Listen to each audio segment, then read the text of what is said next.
but I was stopped. Oh, I did hear it Stopped. Oh, good. I never know if anybody hears the gavel. Apparently we're not recording yet. Do I have permission to start? All right.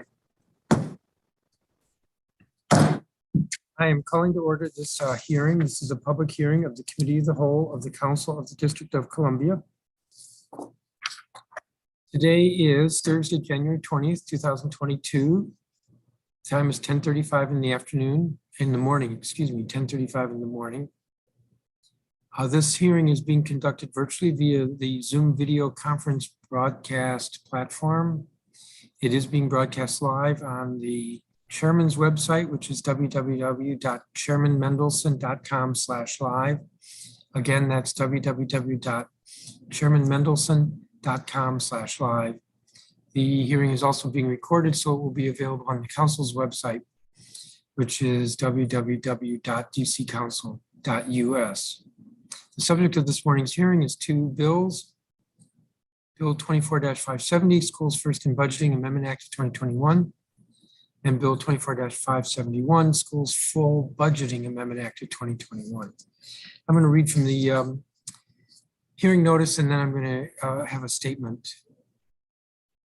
Bills 24-570 and 24-571 are aimed at changing the way we budget for schools. Year over year, DCPS schools experience budget cuts, disrupting their ability to effectively plan for staffing, programs, and services that students need consistently.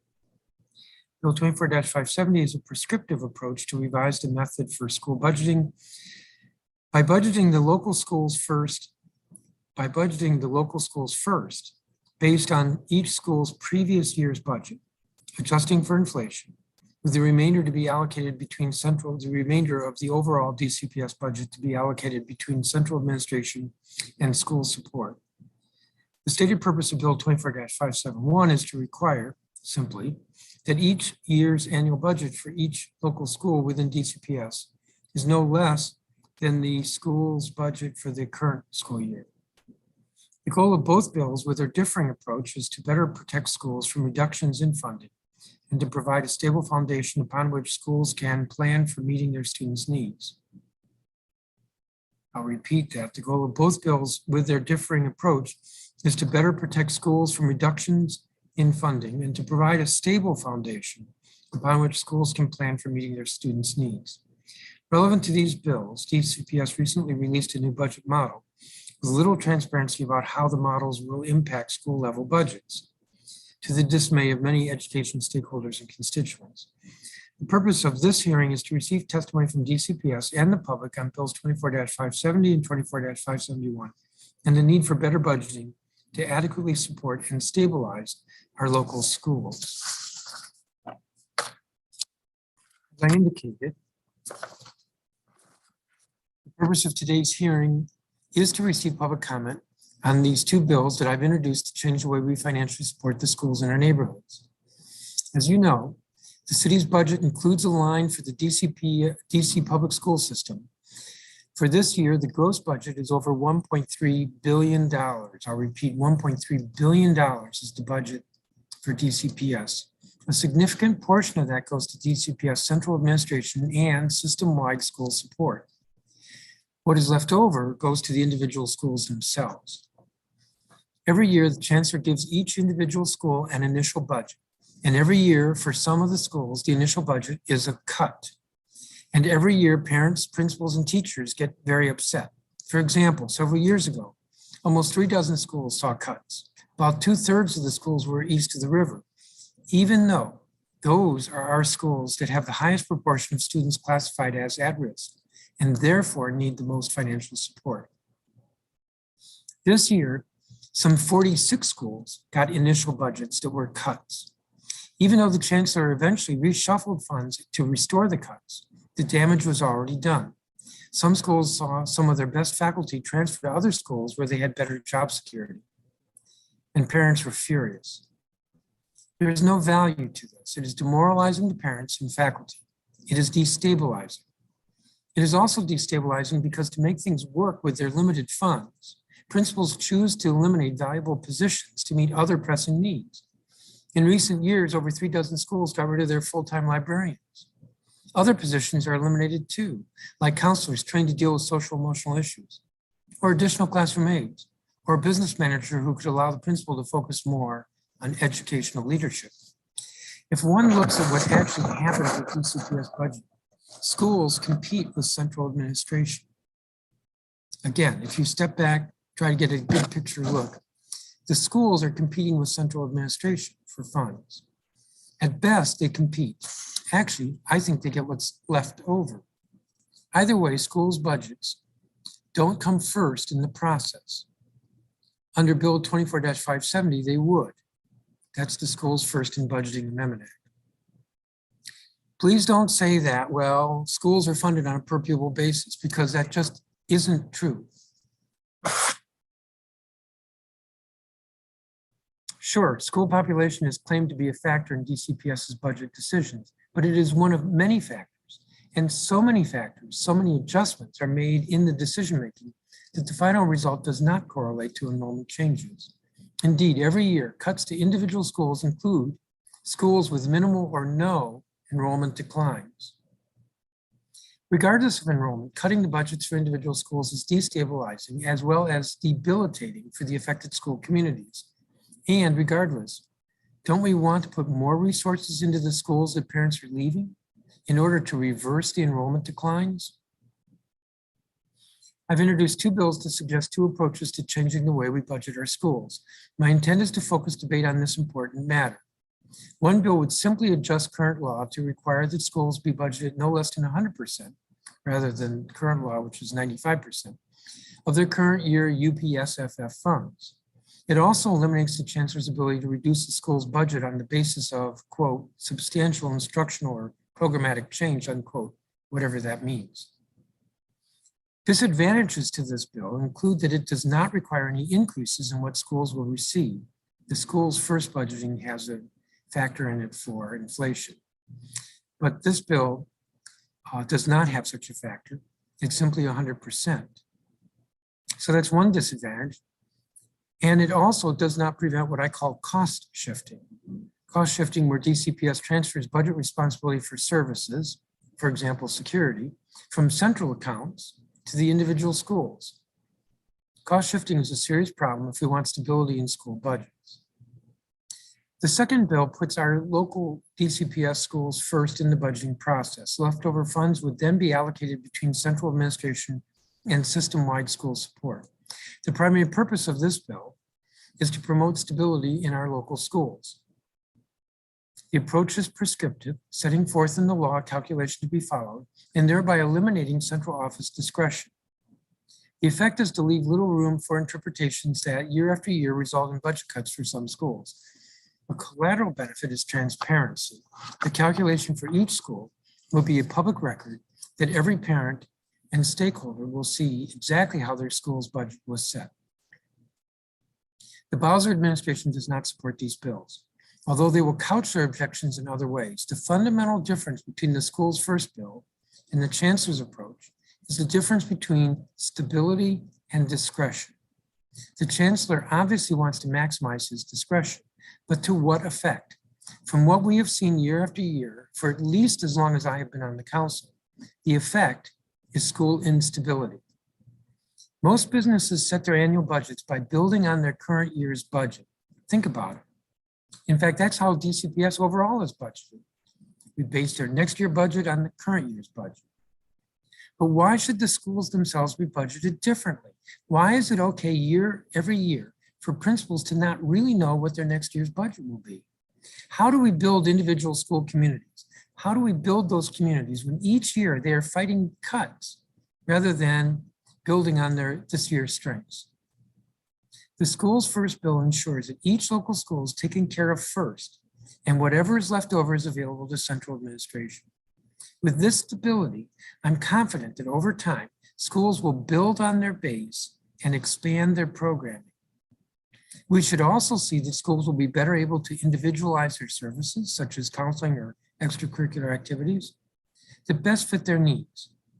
We should also see over time that the stability this new approach gives to schools will reduce teacher and principal turnover and should lead to better quality teaching. There are many benefits to stability, and it is time that we make this a reality for our schools. The record in this matter will be open for 2 weeks. That is, it will close at 5 p.m. on Friday, February 4th, 2022. Let me turn to my colleague, Councilmember Janice Lewis-George, if you have an opening statement. Am I unmuted? Oh, yeah, I am. Okay.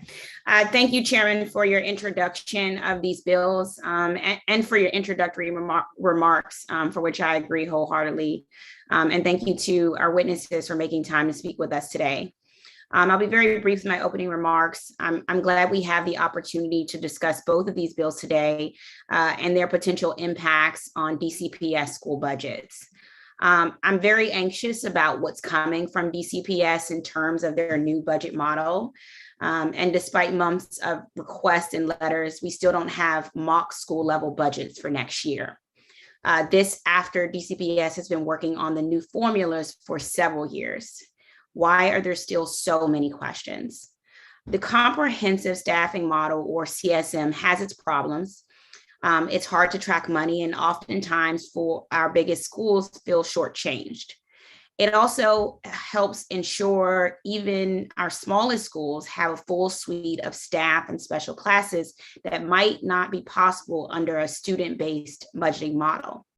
I think it's important that we grapple with the school level impacts of change out in the open and tinker with the new system before rolling out new changes.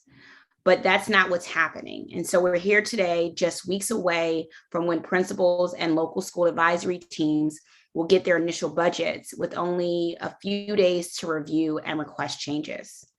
I am intrigued by today's bill, but want to emphasize that my goal is to make sure whatever we do, we have transparency around the use of at-risk funds. Since their creation in 2014, at-risk funds have been our best tool to target students in need of additional assistance. Yet DCPS has continuously ignored the law that these dollars be used to supplement, not supplant, base funding.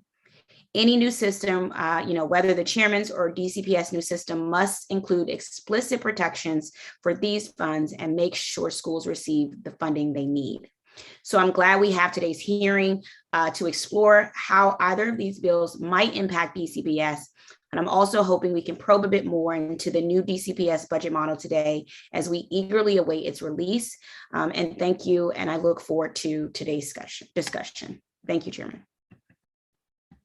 Thank you, Councilmember. Councilmember Henderson. Good morning. Thank you, Mr. Chairman, and thank you all to the witnesses for being here today. I think this is a really important hearing that we're having in terms of the conversation around school budgets, which is an issue every year that is a cause of great, robust conversation, as well as great concern. And our hope was that for this year, we might do something different, which is plan ahead and be more transparent in terms of what schools can expect and how schools plan going forward for the future. I think we all care about students. We all care about the resources that they and teachers have in schools that are necessary for them to succeed. And we also know that the last few years, excuse me, the last few years have provided a great amount of instability as it pertains to young people in terms of their learning. And frankly, I'm not even sure we have a complete understanding and picture just yet of what we're dealing with, but also what it's going to take to get our kids back on track, as well as move them forward. As my colleague, Councilmember Lewis-George mentioned, a few weeks ago, we reached out to DCPS in anticipation of their new budget model being rolled out this year to ask that they begin to share information because right now there's not a lot known. And even though the comprehensive staffing model has its flaws, at least we know what we're dealing with here. The correspondence that we received back from DCPS, less than informative. That's not even that, we'll call that. The response we got back from DCPS was less than informative. And basically what it told me is that the model is not ready. Not only is the model not ready, the per student funding formula is not ready, and that all of this is supposedly going to come together and be released in the next couple of weeks, which is deeply unsatisfying and unfortunate that we couldn't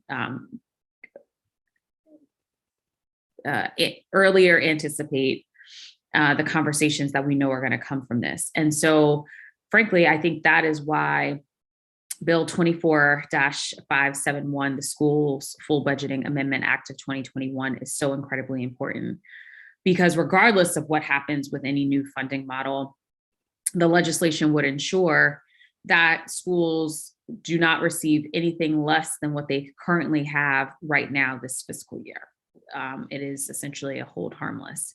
And I think that is incredibly important as we go forward in terms of uncertainty, but also instability. And so, Mr. Chairman, I appreciate you moving quickly on these bills, particularly that one in terms of a permanent, because as you know, last year we had some issues trying to get the emergency that we wanted through. And so I hope that your office will move quickly on this piece of legislation today. I look forward to hearing from our public witnesses and the conversation thereafter with the Chancellor. So thank you, Mr. Chairman. Thank you, Councilmember. What I'm going to do with the witnesses is I'm going to call them in two groups. So I'm going to call the first 9 witnesses. David Alpert, who's representing as president of the Ward 2 Education Council. Betsy Wolf, who is an Amadon Bone parent. Mary Levy, who's well-known with regard to education issues in the city.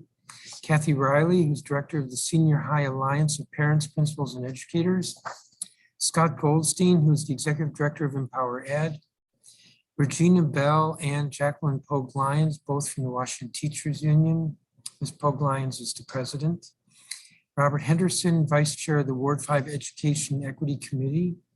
Kibla Huddleston, who is with the representing the DC Fiscal Policy Institute, and that would be 9.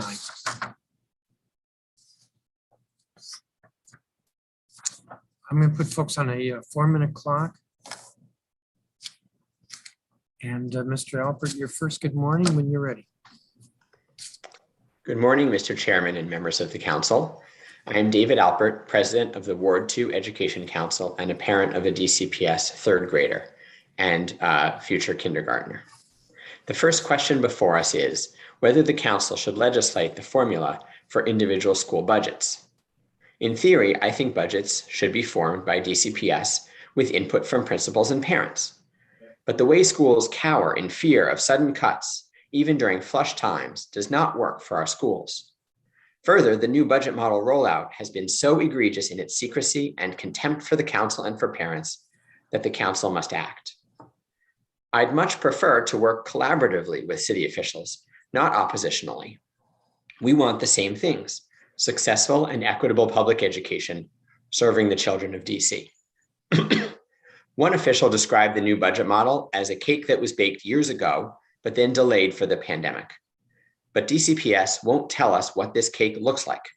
When I pick up my daughter's birthday cake, I certainly want to see if the decorator spelled her name correctly before the party. Yet DCPS officials have rebuffed repeated requests to provide a direct comparison between the old and new models, and even refused that same request from a letter signed by every single council member, as you all just alluded to. Mr. Francois attended 2 Ward Ed Council meetings, but organizers were still almost as much in the dark after as they were before. I'd like to love the new model. I hear it's about equity, and I support that. If DCPS simply said they would ramp up funding to schools with high at-risk populations, for instance, I'd be enthusiastic, even if my child's school isn't one that would see more money. I'd want to ask to avoid cuts at other schools, but I would be glad to see us do more for our children furthest from opportunity. But instead, we just see a mysterious calculation, which suggests some schools will win and some will lose. Already, principals and LSATs face the prospect of staff cuts year after year, which may be reversed, but too late to retain good staff members. I've been in many, many hearings where residents argued they hadn't been consulted. But in almost all of those cases, officials do make good faith efforts to be forthcoming with residents, or occasionally have to move with haste and don't have time to talk to people. But instead, DCPS officials seem to be insinuating that we'll hate their new model so much that they won't tell us what it looks like until the last minute, at which point it will be harder to influence it. Through one of these bills or a hybrid, let's ensure that school communities don't have to live with a sword of Damocles constantly over them. I also have a few specific comments about the Schools First in Budgeting Act, which I outline in more detail in my written testimony. First, I would suggest clarifying the definition of enrollment changes, which add or eliminate classroom teachers to avoid leaving a large loophole. Right now, I think that may be unclear about when those provisions are triggered. Second, clarify if a class is eliminated, does that allow unrestricted budget cuts to other staff and programs or not? What's your intention there? Finally, please keep the budgets using the average staff costs rather than actual. The most experienced teachers make over double what a new teacher does. A brand new 10-month teacher with a bachelor's in 2019 made $56,313, while a 21-year veteran, $116,408.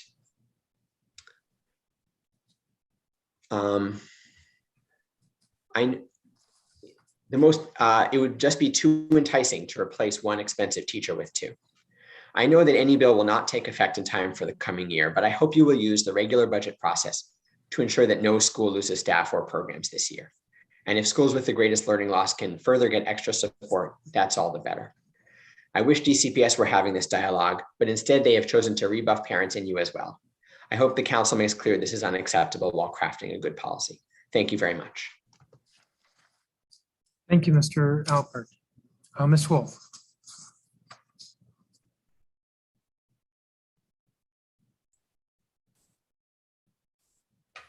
Hello, good morning, council members. Nothing gets me more excited to testify than proposed changes to DCPS school budgets. Here's my takeaway of the proposed legislation. It's the right idea, and I really appreciate the effort. However, I think the bills as they are contain the wrong details to get school communities the stability that they need. My observation as an advocate is that whenever council tries to argue with DCPS about what is central versus school support versus school, or what should count towards stabilization or not, council loses and DCPS wins. What I have witnessed with the stabilization funds in particular is that when DCPS made the numbers work for some schools by moving staff from central onto school budgets, council members did pick up on the fact that that's what was happening, and they asked questions in the hearing, and DCPS responded by saying, no, look at our spreadsheet, it's fine, and then nothing happened. So even with council's best intentions, I think it'd be really logistically challenging, if not impossible, to track every dollar and make sure that DCPS was abiding by the legislation. Moreover, the legislation as is doesn't provide enough details to prevent schools from being shortchanged each year. And the previous witness kind of testified to some of those points, but there are more. Here's what we want, at least what I want as a member of a school community. We want to not have to cut our staff positions each year, which means holding harmless staff positions, not dollars. And this is complicated because even holding the same number of total staff constant would not work, and in some cases require substantial cuts to schools. The reason for this is, and there's many, one reason is that DCPS changes around its location of a self-contained special ed classrooms all the time. They also add and subtract classrooms and programming each year. So it's really hard to track this over time at the dollar level. Right now, the only people who have a full understanding of whether schools have the same level of staff from one year to the next is the principals. What we really need is like a detailed tracking of the numbers and teachers and students in each category. Like, for example, the number of second grade teachers and students at each school each year, the number of English language learner teachers and English learner students each year, and special education and so on. If we have these side-by-side comparisons from one year to the next for each school, then it would actually be easier to see what's changed over time. This would add the needed transparency that we need. We also have a situation where some schools have lower student to teacher ratios due to special programming or favors, and some affluent schools are getting an extra teacher per grade level just because. For right now, there's really no transparency around this or political will within DCPS to change it. So if we had these side-by-side comparisons that illuminated that, we could also kind of address issues of equity. We also need to figure out what council is going to do when DCPS doesn't hold staff harmless despite new legislation. Will additional money be moved within DCPS? Will additional money be allocated to DCPS? You know, this is probably not desirable to the executive because then she would have to raise the UPSF by a certain amount each year, the amount that the cost of the staff positions increase if she wanted to hold harmless. But this is the only way to ensure that schools don't face cuts year after year. I'm sure you'll also hear today about the money grab from the charter lobby, but at some point we have to ask ourselves, you know, if $1 in the government bureaucracy doesn't go as far as $1 in the private sector, because the government bureaucracy is supposed to provide something to kids like a fail-safe neighborhood option, then we have to ask ourselves whether this makes sense. There's also the issue of the limitless growth of the charter sector, which constrains resources for the existing schools, DCPS and charter alike. I hope that in tackling these budget challenges, you're willing to look at the entire landscape of DC public education to see that what can be done. Thank you very much. Thank you, Ms. Wolf. Mary Levy.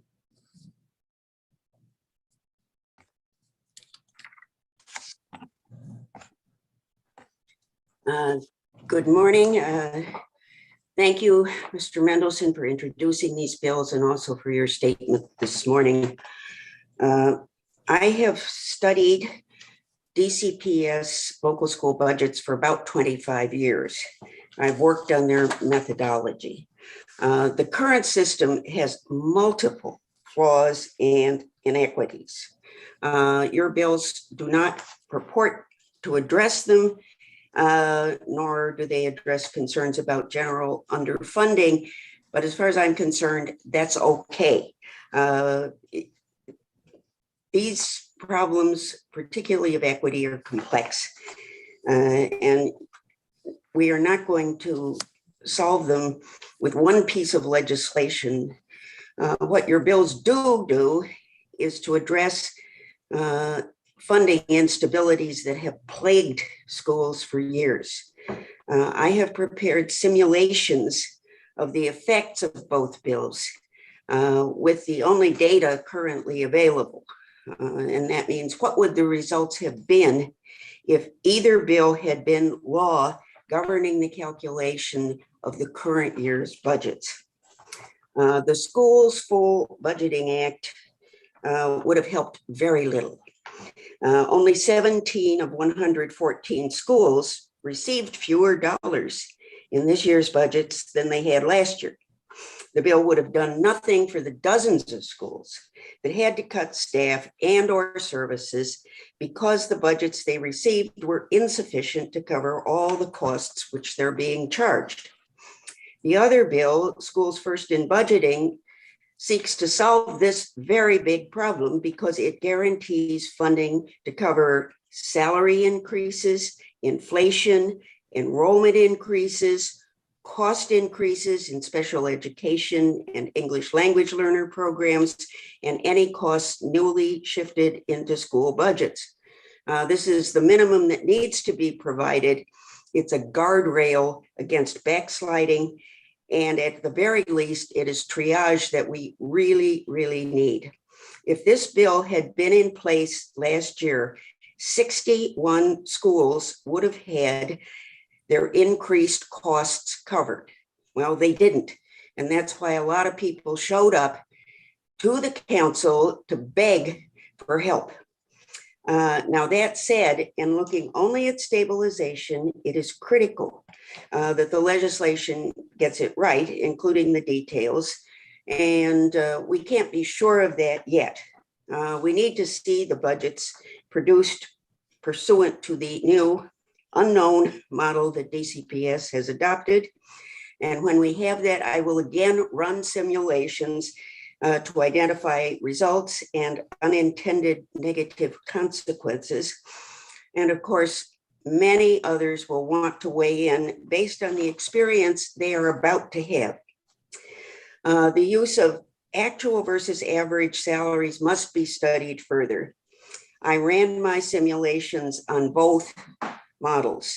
Schools received far less money with average salaries in their base than with actual salaries, because the actual salary schools were paying were $26 million more than schools had in their revised budgets.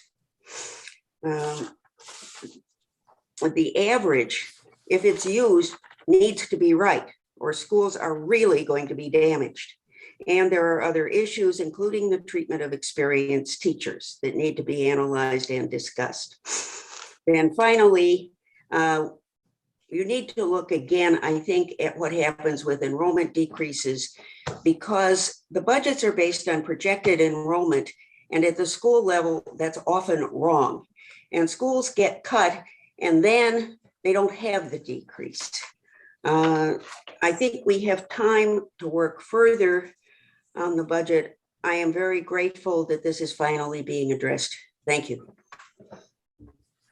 Thank you, Ms. Levy. Kathy Riley. Thank you, Chairman Middleton.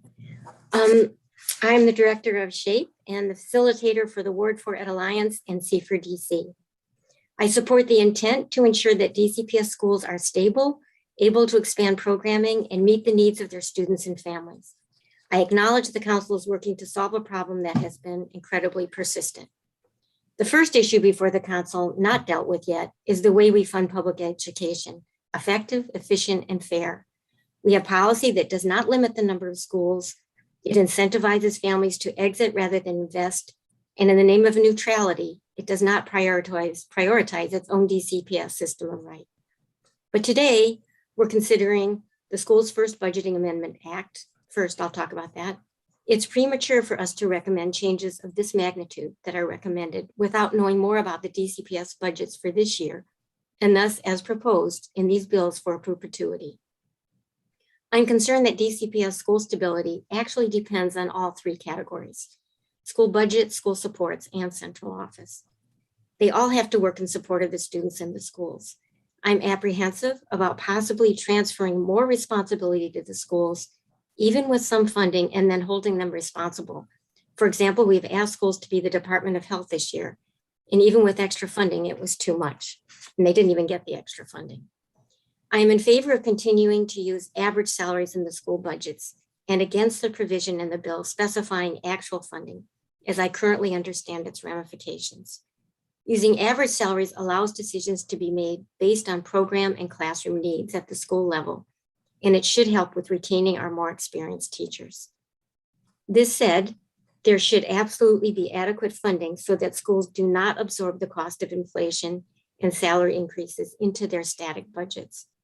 These increases in cost should have an automatic increase in funds added to the school budget. This has been one of the main drivers of schools with constant, constant enrollment, having to cut staff.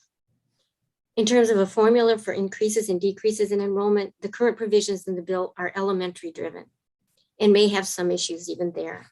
For secondary schools, we would look at a requirement that planning periods at a minimum be incorporated into the formula, and that class size be set to allow for electives and advanced classes, along with adequate staffing for ELL and SPED. Currently, DCPS more or less divides enrollment by 25, and then that's the number of teachers, and then extras are awarded, but they're not part of the formula. It does not accurately take into account the fact that up to 25% of the teachers in a 4x4 schedule will not be teaching. They will be in their contract planning period, protected planning period. Class size used to be 22 versus the current 25. This gives you some idea of the complexity of getting any formula right, as I think the previous people have referred to.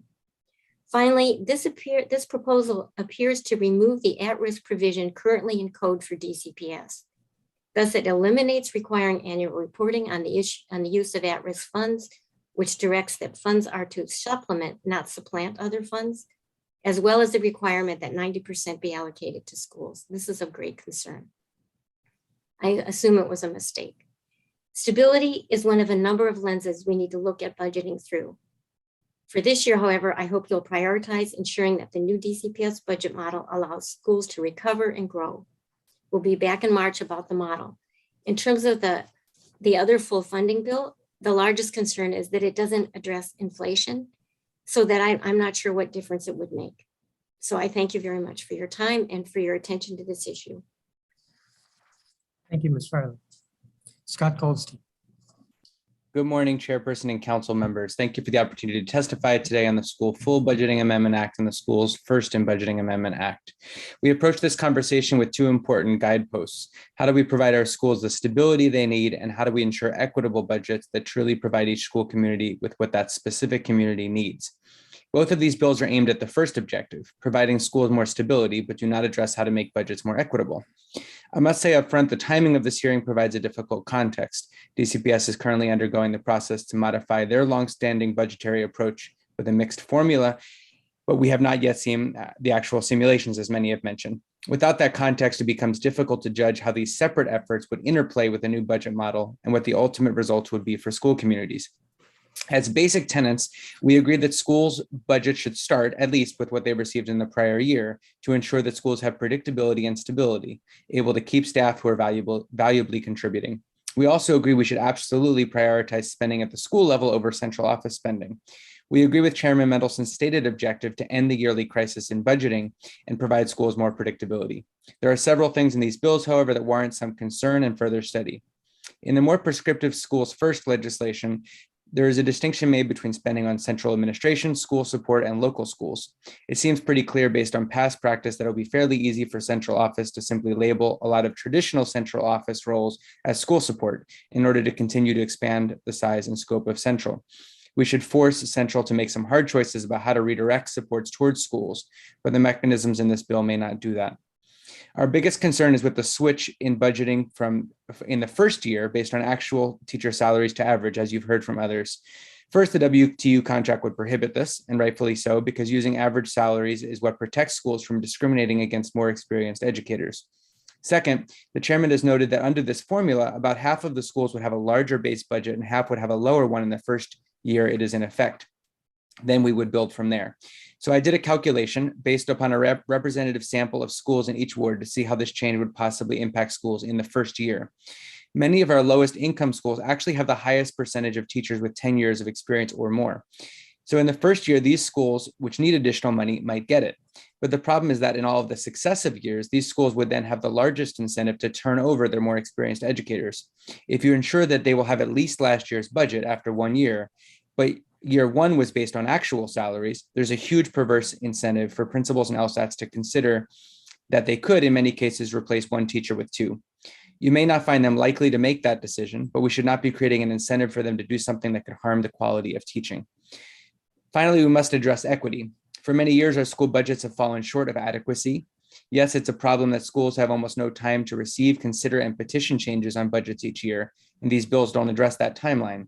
But it's also a problem that formulas do not examine the needs of individual school communities. One example is schools that have programmatic themes like dual language, STEM, or global studies. They're asked to do more, but not necessarily provided any additional funds for the additional courses and programs DCPS advertises them for. This isn't addressed in the bills, but should be part of any budget reform conversation. We also aren't creating any additional funding streams here or revising existing funding to target schools' areas of need. If OSSI acts to follow up on last night's SBOE recommendations and creates a school dashboard instead of the summative rating, we will have tremendous potential to focus on each school's areas of strengths and unique challenges and target funding and resources accordingly. That should also be part of a broader budget reform conversation. In closing, we applaud the effort to provide schools more predictability in budgeting, but we must have a fulsome conversation about how to provide both stability and equity in our budgeting process. For that, we should slow down and do this both well and comprehensively. Thank you. Thank you, Mr. Goldstein. Regina Bell. I'm told she's not here. Jacqueline Lyons. I think she's coming in. She's having technical issues. I'm going to get out the way so she can come in. Okay. There we go. Hi, good morning. Thanks for your patience. I'm Regina Bell, General Vice President of the Washington Teachers Union. The entire WT membership is committed to fighting for social and educational justice for the students of the District of Columbia. I agree with the chairman that it is time to end the annual budget crisis our schools and parents go through when the chancellor releases proposed budgets and budget cuts for the next school year. Teachers go through this same crisis on a more personal level. Every year, the school community goes through an intense, anxiety-provoking budget process that I'd like to refer to as March Madness. It is unclear who the winners are, but sadly, the students are always the losers. DCPS's budget process continues to be shrouded in secrecy. None of us know the budget formula DCPS plans to use for this coming school year. We strongly support the effort made by this council, led by Councilwoman Henderson, to require DCPS to provide detailed information on how the proposed new budgets will impact schools prior to the beginning of the LSAT budget process, which will start in a few weeks. The proposed budget needs to account for the reality of our lives today. We're still in the midst of a pandemic, and there has been enormous disruption at each school, in each classroom, with every family. There's a teacher, substitute, and paraprofessional shortage. There's an increase in gun violence. Students and teachers are back in school full-time and have shown incredible resilience, but they are at a breaking point. Just last month, the U.S. Surgeon General issued an advisory highlighting the urgent need to address the nation's youth mental health crisis.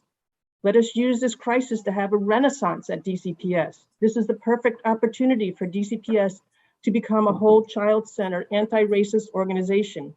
Let's create a budget that requires all schools to have positions that ensure students' needs are met and they are given the opportunity to succeed. For far too long, our students have been nickeled and dimed by the budgeting process. It is incumbent upon us to get this right, especially for our at-risk students.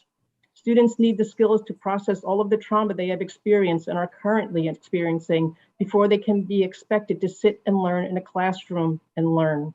This problem isn't unique to DC. As the Surgeon General noted, it is a national crisis. To address this crisis, we need to lower class size so that teachers can engage with each student where they are. We need to staff schools with enough psychologists, counselors, and social workers so that students can learn how to process all the trauma they've experienced. And the budget needs to include special education coordinators so that special education teachers can teach their students.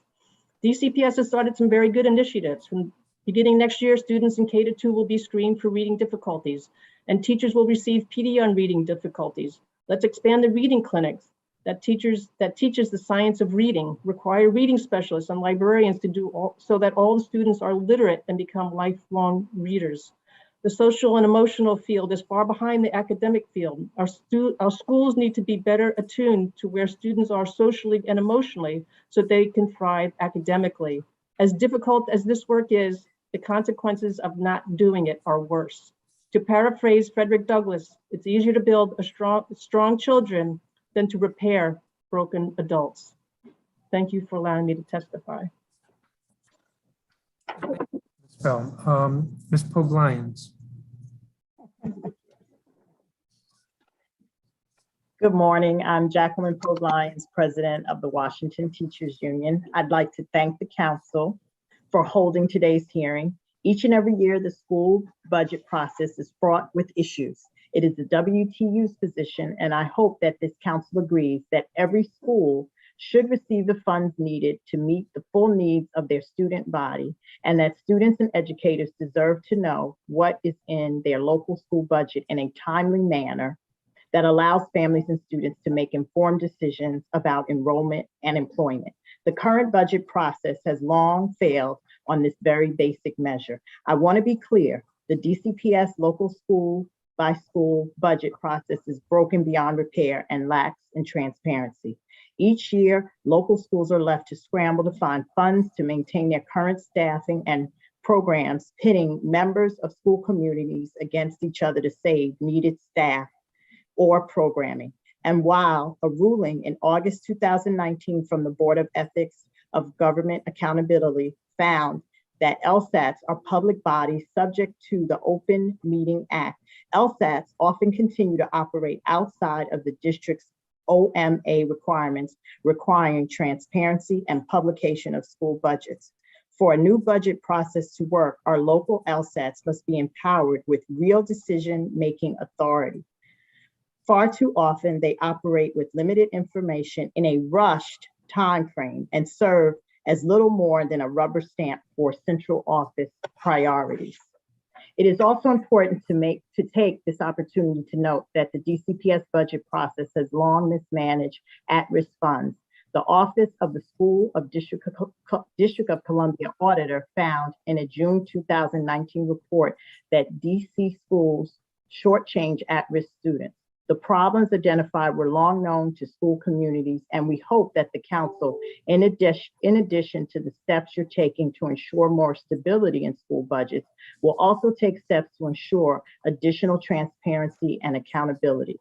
This goes not just for local funds and at-risk dollars, but also for federal relief dollars. I urge the council to demand a detailed public accounting of what DCPS has received and spent from the federal government to support our students. And of course, plans for spending federal dollars in the upcoming school year should also be detailed as part of the budget process. As to the specific legislation before the council today, the WTU supports the primary purpose of this bill to promote stability in local schools. The current process and our fears with the updated process being subject to minor swings in student enrollment has long caused consternation among school communities for its unpredictable nature and constantly changing process, definitions, and costs. We strongly support the effort made by this council led by Councilwoman Henderson to require DCPS to provide detailed information on how the proposed new budget will impact schools prior to the beginning of the LSAT budget process, which will start in just a few weeks. In the legislation, the DCPS budget is divided into three categories: central administration, school support, and local schools. Unfortunately, the legislation does not go as far enough as it should in prescribing what is included in each of these categories for years, positions, and costs have been shifted from the central office budget, central administration, to individual schools, and items budgeted to schools have increased without explanation. This process could continue under this legislation. Because of these type of complications, the WTU has long supported provisions to utilize average teacher salaries for budgeting purposes. However, again, this process has been manipulated by central office to shift costs to schools, and detailed information must be provided as to how average position costs are calculated. The new DCPS budget and legislation that this council decides to move forward with, I hope that you will invest in proven solutions using both local and federal funds to help students recover lost learning and overcome the social emotional challenges caused by the pandemic. The WTU believes our city must invest in three priorities: reduce class size, second, adoption of the co-teaching model and collaborative teaching models, and third, a librarian in every school.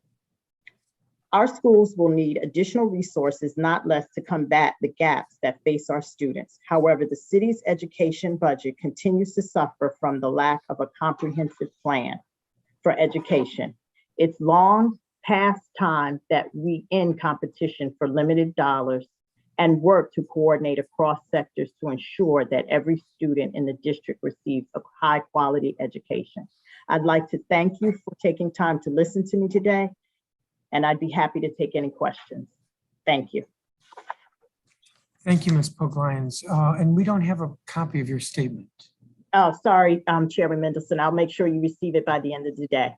Please, thank you. And thank you for your testimony. Robert Henderson. Good morning, and thank you for the opportunity to testify. I appreciate and support the idea of funding the needs of schools first and central office second, as well as the goal of providing budget stability for DCPS schools. I have two main areas of concern regarding the bills. The first is that it is unclear, to me at least, and I guess to everyone, how the provisions of these bills will be affected by or interact with the new DCPS budget model. DCPS has not been forthcoming with details about the new model, offering too few examples to get a sense of their underpinnings, as well as using examples that have no reasonable likeness to an actual DCPS school. Bill 570 is oriented toward UPSFF funding, and we don't know exactly how that fits into the new model. Transparency and predictability would be helpful qualities of funding formula, but the formula itself needs to be adequate and equitable, and we don't know yet that it is either. School support funds also need to be allocated equitably. Having a funding floor for year-over-year changes is desirable, but that floor has to be at the level needed to adequately and robustly fund our schools. A second concern is enforcement. The track record of DCPS of late has engendered little trust that they will be accountable to the council or that what is stated by DCPS or put to paper will be reflected in reality. What will the council do if DCPS doesn't follow the letter or spirit of the law? And why should we expect DCPS to be responsive? If DCPS routinely elides the law regarding at-risk funds, why should we expect anything different here? A few other thoughts I have. I defer to experts on whether Bill 571 calls for the most appropriate measure of inflation to keep salary and benefits funding on pace. I agree that the public needs more time to review budget calculations than we have had previously, but I would defer to others, including LSATs and principals, whether the 6 weeks before the fiscal year submission date is adequate. Three final thoughts I have. First, stable funding is good.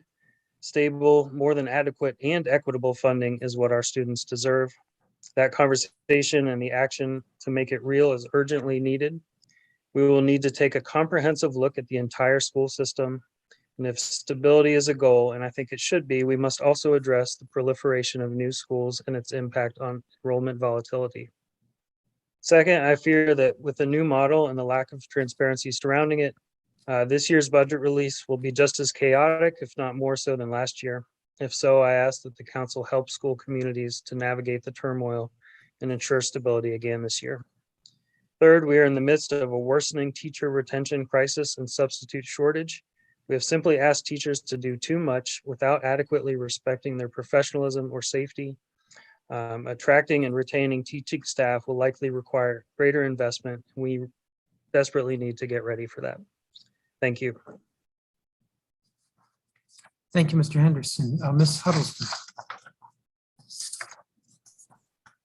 Chairperson Mendelson and members of the committee, thank you for the opportunity to testify. My name is Quabila Huddleston, and I'm a policy analyst at the DC Fiscal Policy Institute. DCFPI appreciates Chairperson Mendelson for introducing legislation to end the annual budget crisis of unstable and unpredictable initial school budgets that DCPS releases each winter. However, neither bill adequately addresses existing funding inequities or reins in DCPS's illegal practice of supplanting school budgets with at-risk funding. DCPS hurts schools educating high percentages of low-income students, the majority of whom are Black and Latinx, the most with this practice. Furthermore, the bills as written raise more questions than they answer. DCFPI has several recommendations that are laid out in my written testimony. For the purpose of my oral testimony, I'm going to focus on the first and last recommendations. Different budgeting models in fiscal year 23 and 24 will create less, not more stability and predictability. As you've heard other folks say, we also think the committee should not move either bill forward until school communities and the council understand the consequences of the new funding model. The committee then should have another hearing or a roundtable to hear directly from schools. As many folks have said, DCPS has not been transparent about the potential harms or the benefits of the new model. Even as a member of the Budget Policy Committee tasked with influencing the design of the new model, I cannot say how schools are likely to fare due to DCPS primarily making those decisions behind closed doors. It's our understanding that the school's first bill would first apply in fiscal year 24, and that timeline is troubling considering DCPS will just have introduced schools to a new funding model in fiscal year 23. If the committee's goal is to ensure more stability, we don't think that requiring schools to adjust to another new model just after they've had a new one is the best way to achieve that. We're also concerned about the potential fiscal year 24 application, given DCPS schools would be required to use the 23 budgets as the baseline. And again, we don't know if the baseline in 2023 is going to be better or worse than what schools are getting right now. My second recommendation focuses on the fact that the district and DCPS need to follow best budgeting practices to improve school funding. As many other people have testified to, the overall adequacy of DCPS's budget matters. I know, Chairman, you mentioned that DCPS starts with the current services budgeting, but that's actually not true. The Chief Financial Officer doesn't prepare a CSFL. We've spoken to their office and they don't do that. And in fact, when you asked the DME last year during the budget season how they came up with the 3.6% increase, he said that they looked at the city's revenue and then went from there. And that's bad budgeting. You need to look at what the schools actually need and then base, the budget off of that. So we think that the city has to do better budgeting and DCPS also needs to do better budgeting. We just don't think that DCPS will be able to solve the issue of budget instability and unpredictability alone. The lack of common sense budgeting practices and transparency at the district and agency level continue to contribute significantly to budget instability, and that these two issues together reflect the size and the scope of the policy and budget solutions that the mayor, the council, and the chancellor need to enact to achieve more stable and predictable school budgets. Thank you for the opportunity to testify, and I'm happy to answer any questions. Thank you. That completes the testimony from this round. The other half of the witnesses will come next. We will have, we'll try 5-minute rounds, or a 5-minute round of questions from council members, and a couple have joined us since we began the hearing. So I will begin. I want to begin with this. Mr. Goldstein, in your testimony, you ended your testimony saying we should slow down and do this both well and comprehensively. So let me be clear. Even though the bills were introduced in December and we're having the hearing now a month later, and this is before we get the budget, while I would like to see a change in the law with regard to the budgeting process for DCPS, I don't know that that's practical for the budget that we will get in a month and a half. So if there's anxiety regarding these bills because of that, it's not my intent to force this through. The idea is to get this right. And even though I would like it to apply for the school year 22-23, there will be a school year after that and a school year after that. So I just want to address that issue of the speed with which we are acting. I think this is a very important issue, but we want to get it right. The second thing, I was picking up on several statements. I'm actually looking at what Mr. Henderson said, but there were a couple of others who said something like this. It's unclear how the provisions of these bills will be affected by or interact with the new DCPS budget formula. They don't interact with the formula. They disregard the formula. The formula would not be applicable.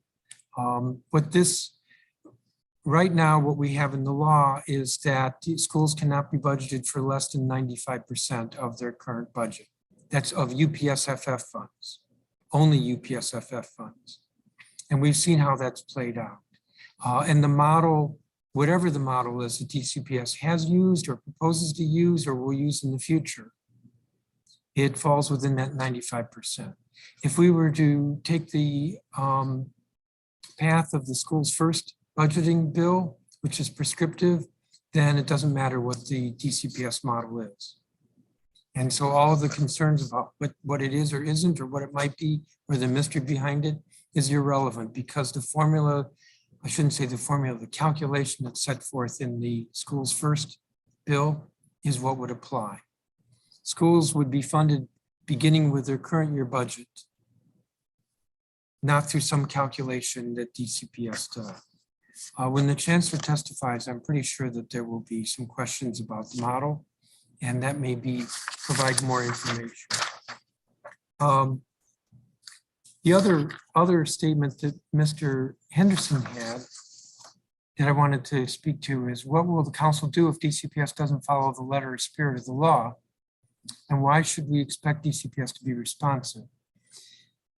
As I said at the outset, there are two bills that I introduced. One is to change that 95% to 100%. We've seen how DCPS complies with that. It complies with it, for instance, by cost shifting. So schools don't pay security one year, the next year they'll have to pay security even though they don't get additional funding because they're only required to be funded at 100% if we pass that bill.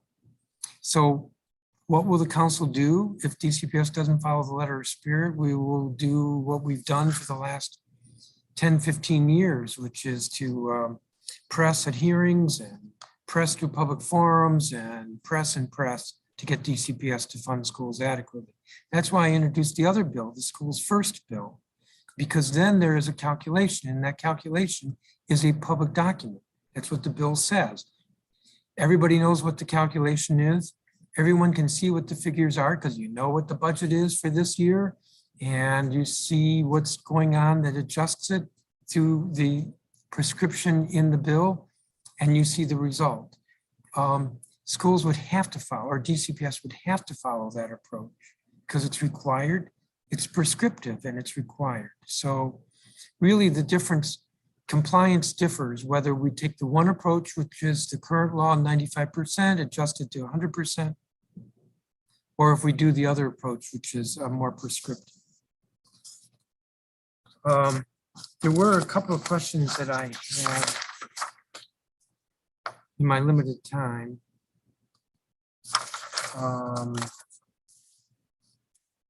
Actually, because I'm only down to 20 seconds and I'm the chairman, I probably need to defer to my colleagues and maybe come back. So the next up was Janice Lewis-George. Thank you, Chairman. So many outstanding testimonies on this panel. So I'm going to try to get to as many people as possible here. Dr. Wolf, I want to start with you. You talked about in your testimony sort of the concept of holding schools harmless for specific positions year over year. Can you say more about sort of the concept of holding schools harmless for specific positions year over year versus the dollar amounts associated with those positions? Yeah, so I think the only way to do this right is to look at actual positions, because what has happened to Amina Bowen in the past, for example, is that we faced a number of staffing cuts, and it was very painful that we lost our science teacher when we had a science lab. But overall, it looked like we had the same total number of staff because DCPS had added a pre-K classroom. They had decided to add a pre-K classroom that was not driven by necessarily was not a guaranteed boundary enrollment situation. So in the hearings, the council member, Charles Allen, our council member, asked DCPS and said, look, it sounds like the school's been cut. And DCPS is like, no, the total number of staff is the same. Yeah. But you have, and like this year, they're adding a self-contained special education classroom. So they could cut a staff and say like, oh, you have the same staff, even though they're actually cutting. And that actually makes it worse because now you have an additional rotation of classes that have to go through the school-wide staff that they're cutting. So unless you get down to the granular level, you can't really figure it out. Okay. Thank you. Thank you for that context. I really appreciate it. Mary Levy, I would like to come to you. You spoke in your testimony sort of about, the impacts of using actual versus average salaries, and sort of, and why there's a 26 million difference when using revised fiscal year 21 budgets. Could you say more about that impact of the using actual versus the average salaries and sort of that 26 million difference? Well, it didn't have to be that way. It was that the average was calculated and wound up in a very unrealistic way. And my point is, get it right, or schools will really be damaged.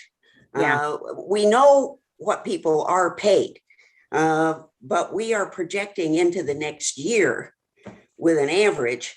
And if the projected average is the basis for the following year's budget, then we really need to get that average right. I mean, all the concerns that people have expressed about what could happen to experienced teachers are very valid. And we also have to respect the WTU contract, but we have got to get that average right or it can hurt. Okay, thank you. I appreciate that. And I'm actually going to go to President Pope Lyons here. Is there a set student teacher ratio in DCPS sort of under the current system of using average salaries? Is there sort of a consistent system for deciding how many staff each school gets? Well, there's a set number of students that should be in each grade, but when Ms. Levy says the average, what is padded when you say the average? When you're saying average, are you including recruitment, fingerprinting? What happens? How do you average bonuses? When you actually if you actually went around and found out teachers aren't making as much as they say they're making when they average. And like they were saying earlier, when you add a pre-K class, when you add a special needs class, all things that are needed, it makes it seem as if you have more staff, but you've taken away the music teacher, or the language teacher has gone from full-time to half-time. So I hope that answers the question, because there are set numbers that you can have in each class, but we're finding now with the shortages, particularly in our special ed classes, that they're going over what they should be, which is not good when you have students with special needs. They should stick to the number. Okay, I got 20 seconds left. I'm gonna try to use it. Ms. Huddleston, I'm coming to you, and I just wanted to hear, I know, sort of your experience on the DCPS budget committee, and sort of, how much DCPS sort of engaged with you all to explore those pros and cons of the model and of this new model, and wanting to know, do you think we need a new adequacy study? And why is it important to base budgeting on a current services funding level first? Yeah, if I can still speak because I know your time is over. The experience, Kathy was on there, Mary was too. Like, we had to really do a lot of reaching out, to be honest, to try to get conversations with DCPS about the new funding models. So I'll just say that a lot of what you see posted online and those presentations that they shared, that's what we got. We weren't really in the thick of it, to be honest. And then on the current services piece, in fiscal year 20, right, when the mayor announced her proposed increase, it was 2.2%. That kept up with inflation, but teacher costs in DCPS were going up by 4.3%. So I think we just have this real issue of the city not estimating how much it's costing. I think the tricky part here is that the UPSFF doesn't just fund DCPS, it also funds the charter sector. But ultimately, if we're not raising the UPSFF enough to keep up with the costs, I don't really see how we can expect the system to pay for everything it's supposed to pay for. And there's not enough money going into it, so. Got it. Thank you so much. Thank you, Chairman. Councilmember Henderson. Thank you, Mr. Chairman, and thank you everyone for being here and testifying today. Dr. Levy, I wanted to ask a question about timeline. So, so as long as I have been working in DC in the education space, you have been, banging the gavel about school budgets. And I'm curious, are there any jurisdictions in your opinion who do this better from a timeline perspective, so that it's not a scramble to get information? Well, in our suburbs, and in, I think, most jurisdictions, because they have school boards,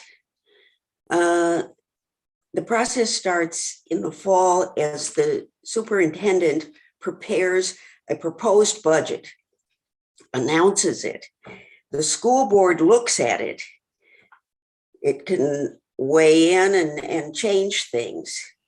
And then, and let's take it to our suburbs, because like us, they are fiscally dependent on their county governments. And then it goes to the county. There is a lot more time for people to look at the effects of the proposed budget, right, and to do something about it. And we used to have that. We used to have a timeline that started in November The proposed budget went to the mayor and council in December, and we advocated for several months about the problems that we had. That is no longer possible. Okay. So that was one of my frustrations with and sort of talking to DCPS is that every year we already know that they make mistakes and challenges, issues, et cetera. But why introduce a new model at the exact same time that you are going to roll out the budget and have that conversation sort of all at once in this very compressed timeline? It doesn't allow for anyone to even provide feedback on the model because we're so focused on the actual numbers of like what I need tomorrow because of a vote taking place. So thank you. That's very helpful. We pleaded for that for months.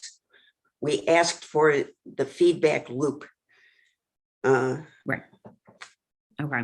President Polk-Lyons, I wanted to ask around this question of average teacher salary. I understand why we do that because we don't necessarily want a situation where a principal is now questioning, okay, is Miss Smith more expensive to me than Miss Johns due to years of experience, and then making decisions from in that regard. Is that something that you all, from the union perspective, I know this isn't the CBA, but from the union perspective, you want to hold on to using that as opposed to actual salaries? Right, but like I said before, they're not using the average salary. It's padded with a lot of things that are not included in our salaries. And that's where the problem comes. Like I said, recruitment or fingerprinting, that's not going into my salary. I've been with DCPS for 28 years. They don't need to recruit me anymore. So why is that added into average salaries? Those are the kind of things that padded, and that's not exactly what teachers are making. Okay.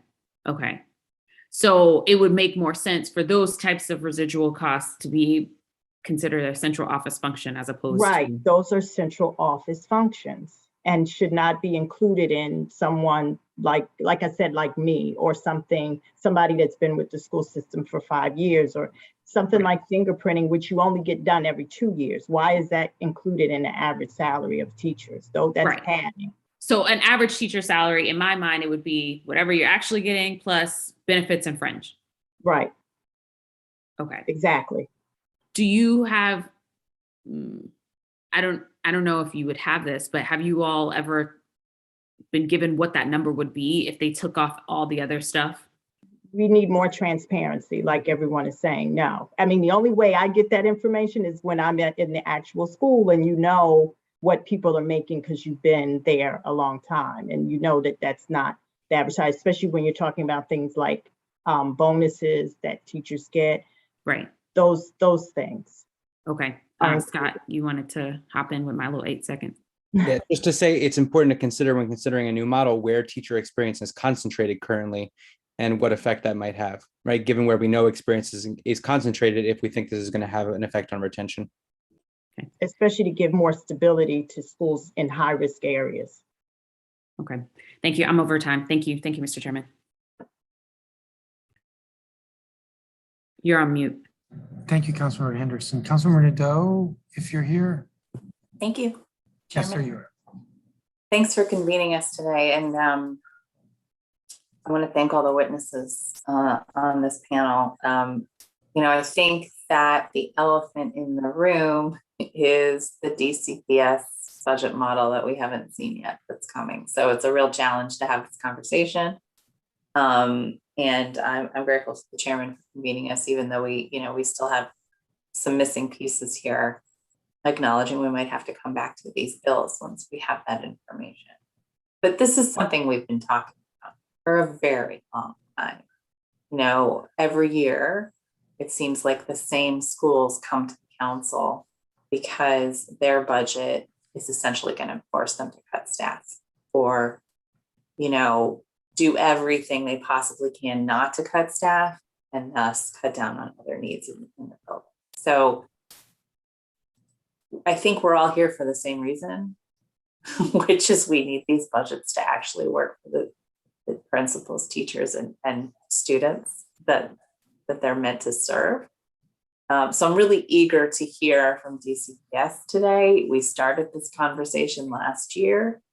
And I mean, well, this point of the conversation, obviously we've been talking about it for quite some time.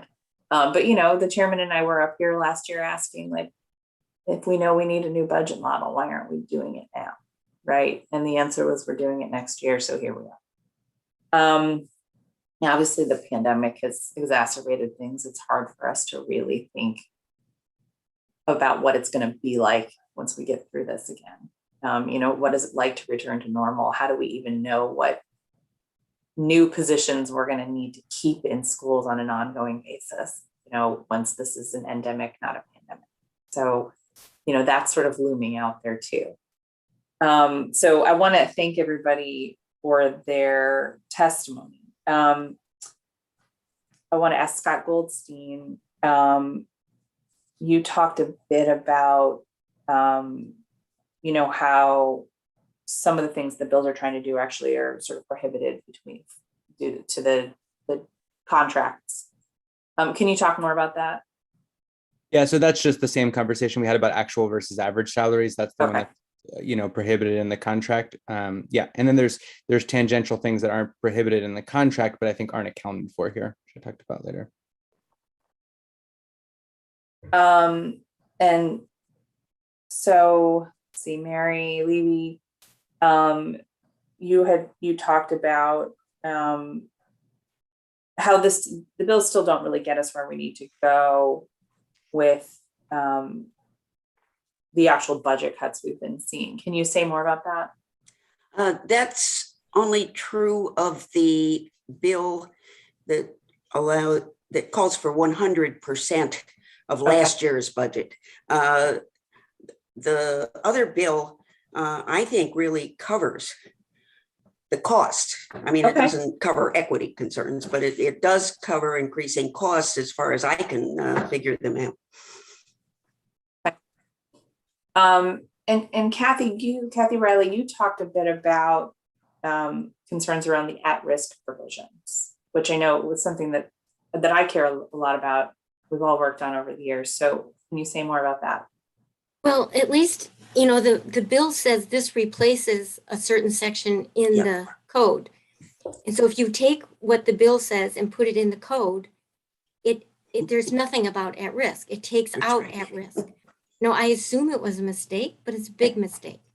So, you know, it doesn't say we put all these things in the code and we keep what we currently have in there about at risk. So that is, you know, that's a big deal. There is nothing, at least as the bill as written, it does not specify that at risk stays in there. So I hope that's a correction that would be made as it goes forward. It's a big deal. Thank you so much.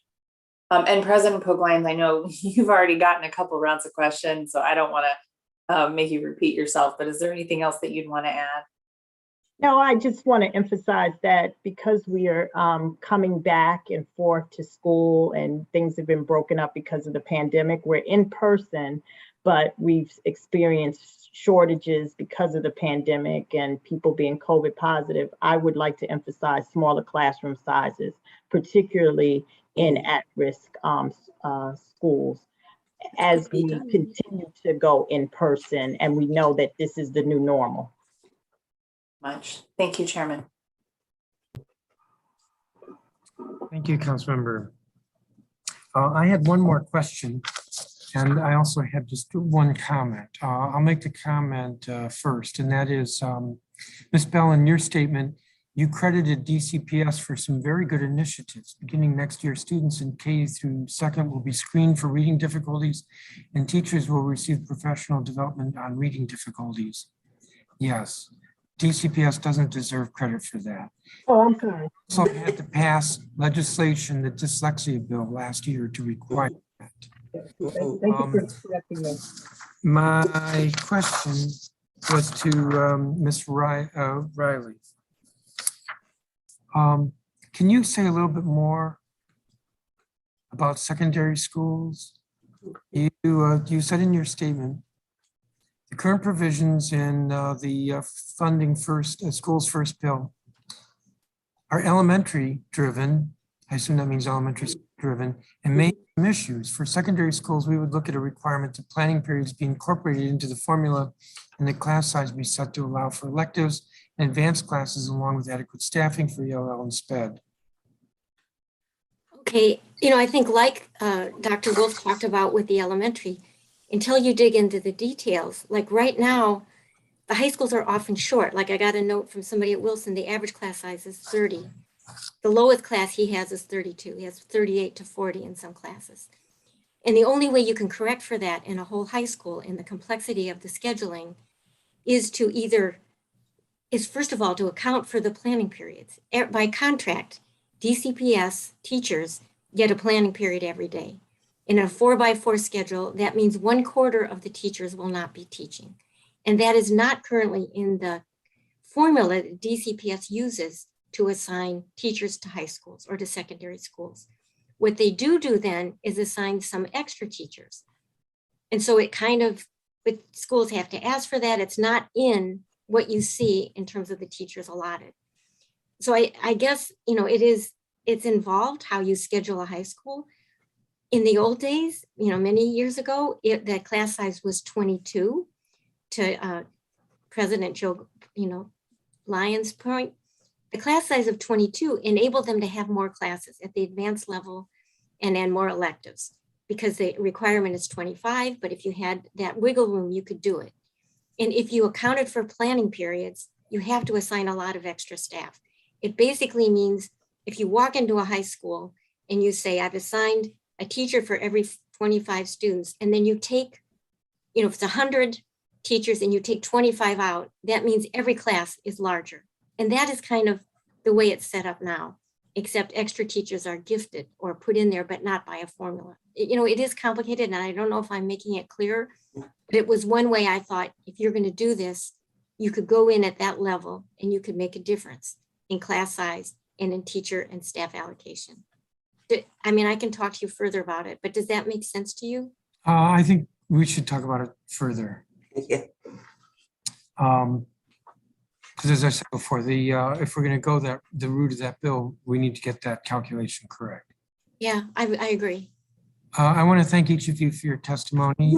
So you're excused from this room. You can continue to participate from, I'm not quite sure how this Zoom process works, but thank you all. Thank you, Chairman.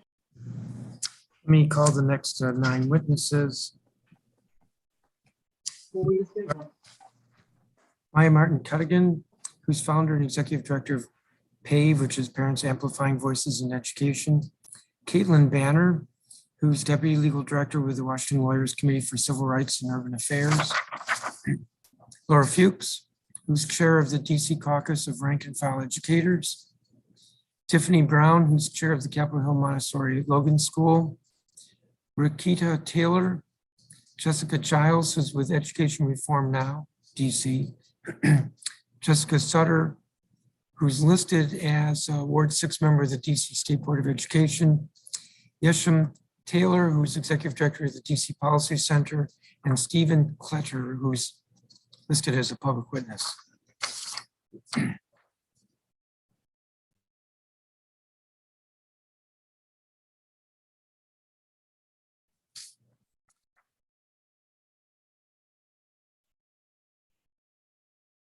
So Ms. Cottigan, we'll begin with you, and good morning. Good morning, Chairman Mendelson, members of the Committee of the Whole and committee staff. My name is Maya Martin Cuttigan, and I'm the Ward 4 resident and founder of executive director of PAVE, which stands for Parents Amplifying Voices in Education. I'm grateful today to testify on bills 24570 and 24571 and how they relate to what we've learned from PAVE parent leaders. First, we will never reach full funding equity if we do not first adequately fund our school system. We are nearly a decade beyond the last adequacy study, and despite a huge increase in federal funds and unprecedented sum to help in our pandemic recovery, we are still a long way from adequacy as defined by the 2013 study and as envisioned by PAVE parent leaders. Importantly, transparency and equity in schools budgets have long been PAVE parent priorities. They developed their collective statements of belief on this issue in 2018, where they called for a uniform budget reporting format across both DCPS and public charter schools to clearly compare information across all schools. And that should include accurate reporting of the use of at-risk funding. They also called for a standard of best practices to be developed for schools in order to meaningfully include parent voice in the budget development process.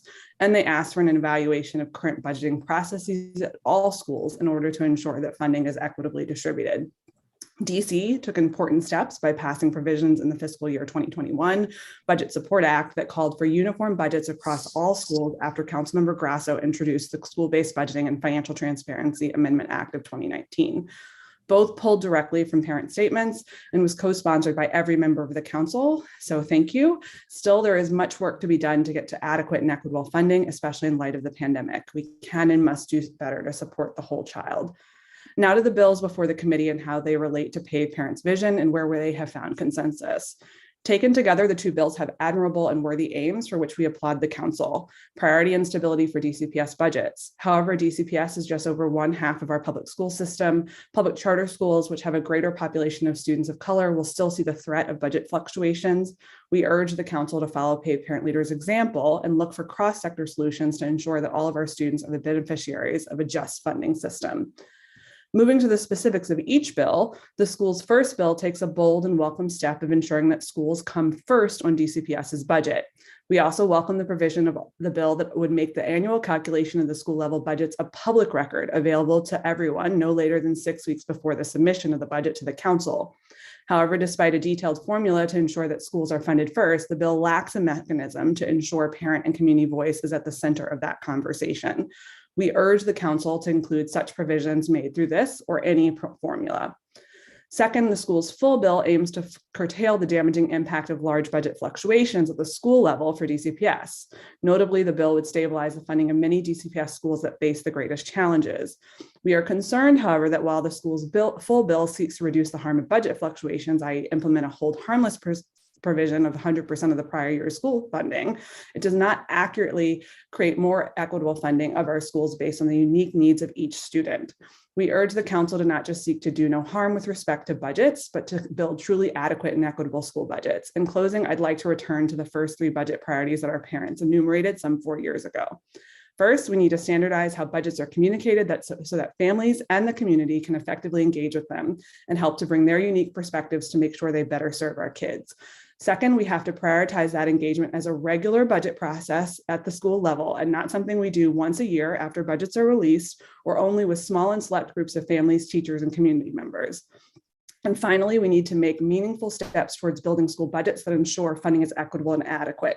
Equity is both not more for everyone or stability for only 50% of our students. Rather, it is more for all those who have been left behind by our policy choices throughout history, namely in DC, our low-income Black and Brown children, and therefore need and deserve more, i.e. the at-risk weight, which is a funding mechanism that is supposed to address the needs of all of our kids and has been insufficiently implemented and funded since it was proposed in 2013. Thank you so much.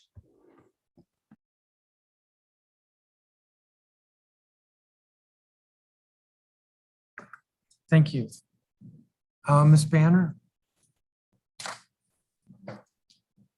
Good morning, Chairman Mendelson, and to the other council members. Thank you for the opportunity to testify today on the Schools First and the School Full Budgeting Amendment Acts, which aim to create fair, transparent, and predictable school budgeting processes for DC public schools. Through our work, the Washington Lawyers Committee for Civil Rights and Urban Affairs seeks to reverse the effects of generations of systemic racial discrimination and poverty in the district. We advocate for more equitable and effective investments in young people and for a more racially just education system in DC. In recent years, these goals have been frustrated by a school budget process that undermines school communities' ability to fund and staff the programs their students need. We welcome this opportunity to create a better process in DC. We echo, Chairman Mendelson, your comments earlier today about the concerns that we've seen year after year with the DC budgeting process and the impact that that has had on school communities. And we agree with Councilwoman Lewis-George that we really need transparency, especially into parts of the budget that are not covered here, like the use of the at-risk funds. Those are an incredibly important tool for ensuring that we address inequities in our school system. The DC budget process must support a robust public education system that addresses inequities that persist as a result of historic segregation. School budgeting legislation must have this at its core, and a fair budget process will establish stability for schools, account for inflation and rising costs, provide transparency and sufficient time for school communities to engage in that budget process, and ensure that sufficient funding is targeted to address these longstanding disparities in education. We know that although the cuts have happened and then been restored in recent years, that has a dramatic impact on students and parents. Teachers and support staff are often placed in a tenuous position of not knowing if their job will exist next year, and they might choose jobs in other schools or other districts, contributing to high rates of teacher turnover. As the quality of education sometimes declines with this investment, fewer families choose their neighborhood schools, and schools may be receiving less money under the coming years. This creates a downward spiral. There are key pieces of this legislation that the committee supports and that move us towards a more equitable school system. And in our written testimony, we also raised some of the same concerns as the previous panel around the unintended consequences of relying on actual rather than average salaries. We join others in urging the council to move cautiously here so that school communities can evaluate how the proposed budget will interact with DCPS's own proposed changes to school-based budgeting, and so that we have a comprehensive picture with real-world assessments of how our schools will be impacted under this budget model. It's hard to assess if these policy shifts move us to a more equitable school system without more information, and we encourage efforts from the council to ask DCPS to provide that kind of detailed model into how their proposed budget is going to impact our system. With that said, and in my last minute, I want to highlight that while the School's Full Budgeting Act, we really appreciate the intent behind it. We're worried that without accounting for inflation and annual cost increases, it will be inefficient to accomplish its important stated goals. In the School's First Budgeting Amendment Act, we support and appreciate the ability to establish stability for schools by building off prior year budgets while making those inflation adjustments. We appreciate and think it's very important that there is the transparency and that school budget calculations are a matter of public records, and that there's a time frame in which the budgets are available so that parents and others can engage in advocacy around their budget process. I'll end there, and I'm happy to answer questions, but I just want to echo and repeat our appreciation for opening up this conversation. The annual budget concerns and cuts are really been detrimental to the school communities with which we work, and we hope that this is an opportunity to solve those problems. Thank you, Ms. Banner. Laura Fuchs.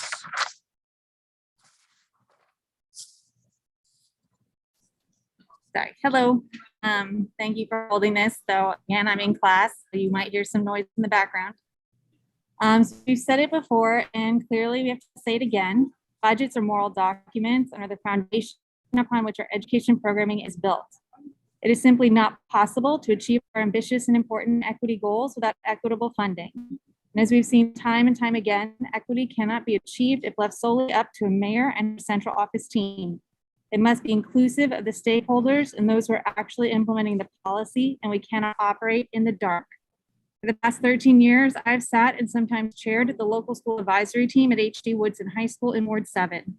Thanks to the guidance of experts like Mary Levy and DC Fiscal Policy Institute analysts, I have pored over budget documents and attempted to figure out if H.D. Woodson was getting the money it was owed by law. DC Public Schools has consistently made that almost impossible, taking up hours and hours of time just trying to get the right number that we are owed by law that would be better strategizing what to do with the proper amount of money. This has allowed our students to be consistently shortchanged in at-risk special education, English language learner, and general education dollars, as has been proven by the DC auditor, and forces our school to rely on inconsistent sources of staffing that remove most of our local schools' decision-making power. Year after year, educators are cut from our schools as central office and school-based administrations often grow. This attitude towards what matters, upper management over direct services, is endemic to the education reform culture that was brought in by Michelle Rhee, has been continued by every successive chancellor who has openly shared their attitude that central office is what drives important changes, not educators with students. While DCPS central office continues to expand their spending, our schools have made consistent cuts to services we can provide to our students that are far bigger than is warranted by our student population. I appreciate we're trying to address this problem. We need to do whatever is possible to end the current system of budgeting. Schools should be the ones who create their budgets. They should work with budget experts to decide what should be prioritized. Small class sizes, reading and math supports, advanced placement, NAPs, social work, and counselor ratios, SEL programming, et cetera, et cetera, et cetera. Then the budget should be built to meet the needs of the school for the long term. Focus on growing and strengthening programming over time. Central office should not be dictating how schools should make do with increasingly limited means. They should be the ones figuring out how to support schools.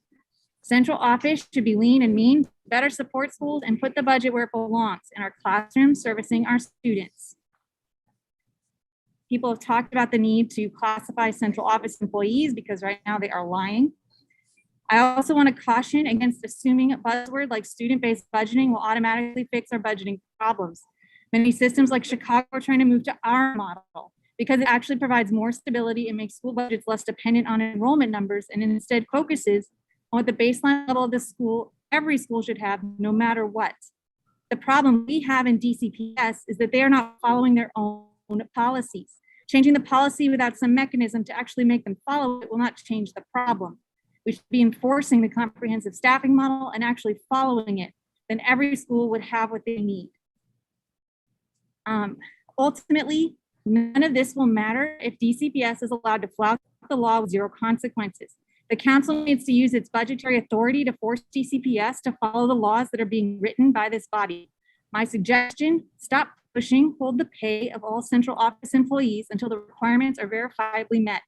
We have allowed countless students to be underserved, educators who work directly with students to lose their livelihoods, and an expanding achievement and resource gap under the watch of mayoral control. Enough is enough. This body took on the role of school board when they empowered the mayor and removed all authority in the school board. This is on you as much as it is on the mayor. Thank you. Thank you, Ms. Fuchs. Tiffany Brown. I'm told she's not here. Rakita Taylor.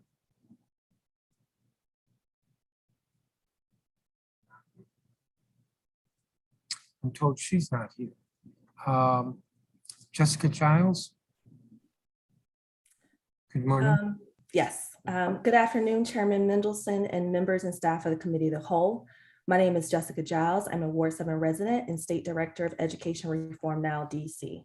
Earn DC is a nonprofit organization that fights for a just and equitable public education system for all students. Thank you, Chairman of the DC Council, for turning your attention to an important matter that has been fraught for too long and that needs reforming.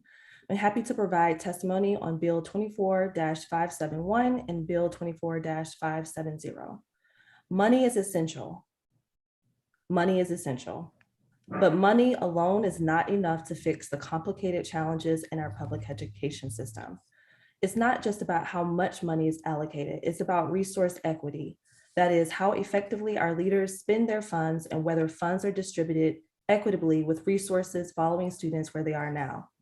It is vital that the district seek to understand the root causes of our resource equity challenges so that we can identify solutions that ensure students with higher needs have access to the right amount and combination of resources necessary to have a joyful, meaningful, and high quality public education that sets them on a path of success. School funding must be equitable, flexible, transparent, and accessible, and predictable and stable. Bill 24-571 permanently freezes DCPS school budgets at 100% of what they received the year prior, and Bill 24-570 prescribes a specific order in which DCPS can spend their funding. For both bills, I question whether the district will be able to meet all of these goals. I offer 3 recommendations for the DC Council. Number 1 is, like many others have said, but it is my understanding that DCPS plans to release a new budgeting model. I urge the DC Council to review it before making any changes to their budgeting process. When DCPS releases this budgeting model, I urge DCPS to do this as soon as possible. The plan must be public, easy to understand, and shared so that stakeholders, regardless of income and privilege, have access to this information. As was discussed earlier, I too have not been super excited with the timeline in which budgets have happened in the past, and I think that needs to be closely looked at. Number two, create a much more transparent and accessible tracking system of expenditures across our public education system. I regularly hear parents and advocates say they want to know how local and federal dollars are spent, how implementation is going on multiple programs that have been spent throughout the year and that have been funded throughout the year, and whether we are on target for addressing various student outcomes. Our school communities will continue to have low trust in our government and therefore low buy-in into any plan that is proposed, as long as we cannot adequately understand where, how, and why funds are distributed. And thirdly, require a new advocacy study of the uniform per student funding formula to be completed at least every 5 years so we can better understand what an adequate based amount should be and the accompanying weights for students so schools are funded appropriately. The last adequacy study was completed in 2014, as was mentioned. So thank you for allowing me to testify today and welcome any questions you might have for me. And I will submit my testimony, Chairman Mendelson. I'm sorry about Excellent. I was about to ask. Thank you. Next is Jessica Sutter. Ms. Sutter, you are representing yourself as a Ward 6 member, or I understand you, I am indeed representing myself today, Chairman Mendelson. but are you now the president of the school board?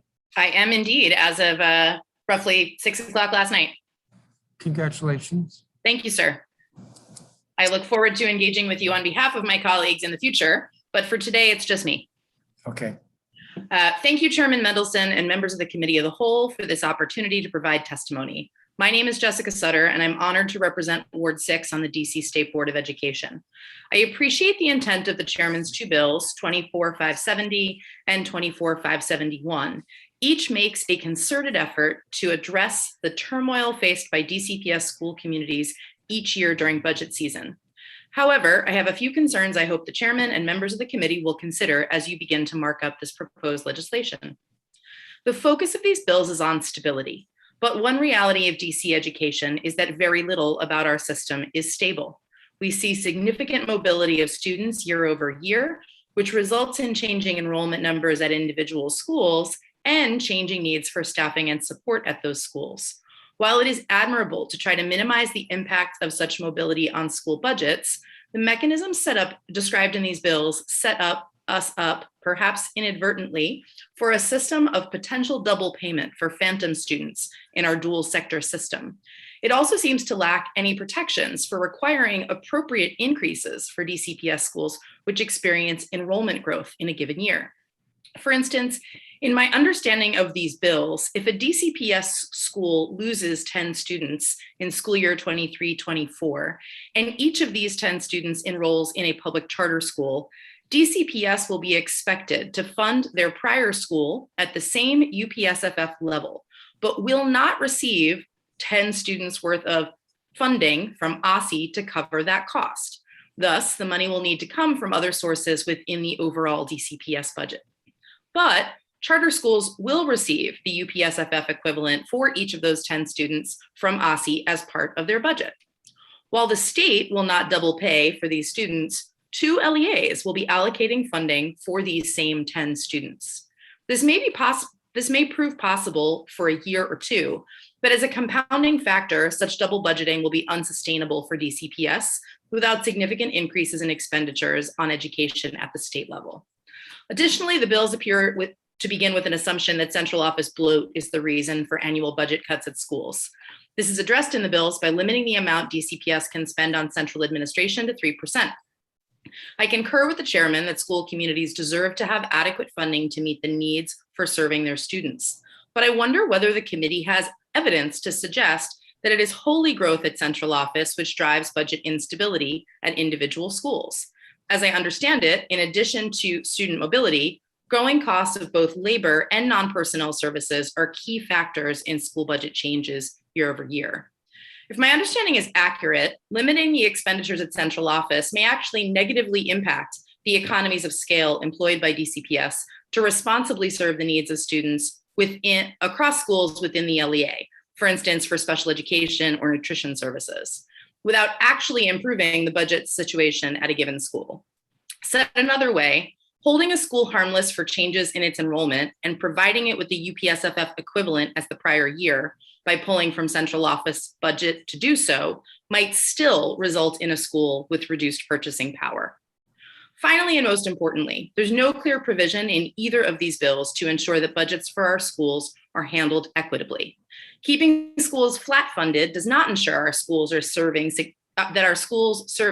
significant numbers of students entitled to at-risk funds get the full amount of funding to which they are entitled, either directly or via properly delegated school supports. This is a long-standing frustration for schools and their communities. Council would do well to address it in future iterations on these bills. I understand DCPS has been slow to provide detailed information on their new budget model, but it is my hope that either that new model will focus on equity as it has promised, or the committee will mark up these bills to specifically address equitable funding of schools. Finally, I hope the committee will address transparency in data shared with the public, specifically with principals and LSATs. If school communities are able to clearly see and understand the math used by DCPS to produce individual school budgets annually, that in and of itself would be a significant improvement over where we are now. Thank you, Chairman. Thank you, Ms. Sutter. Yesham Taylor.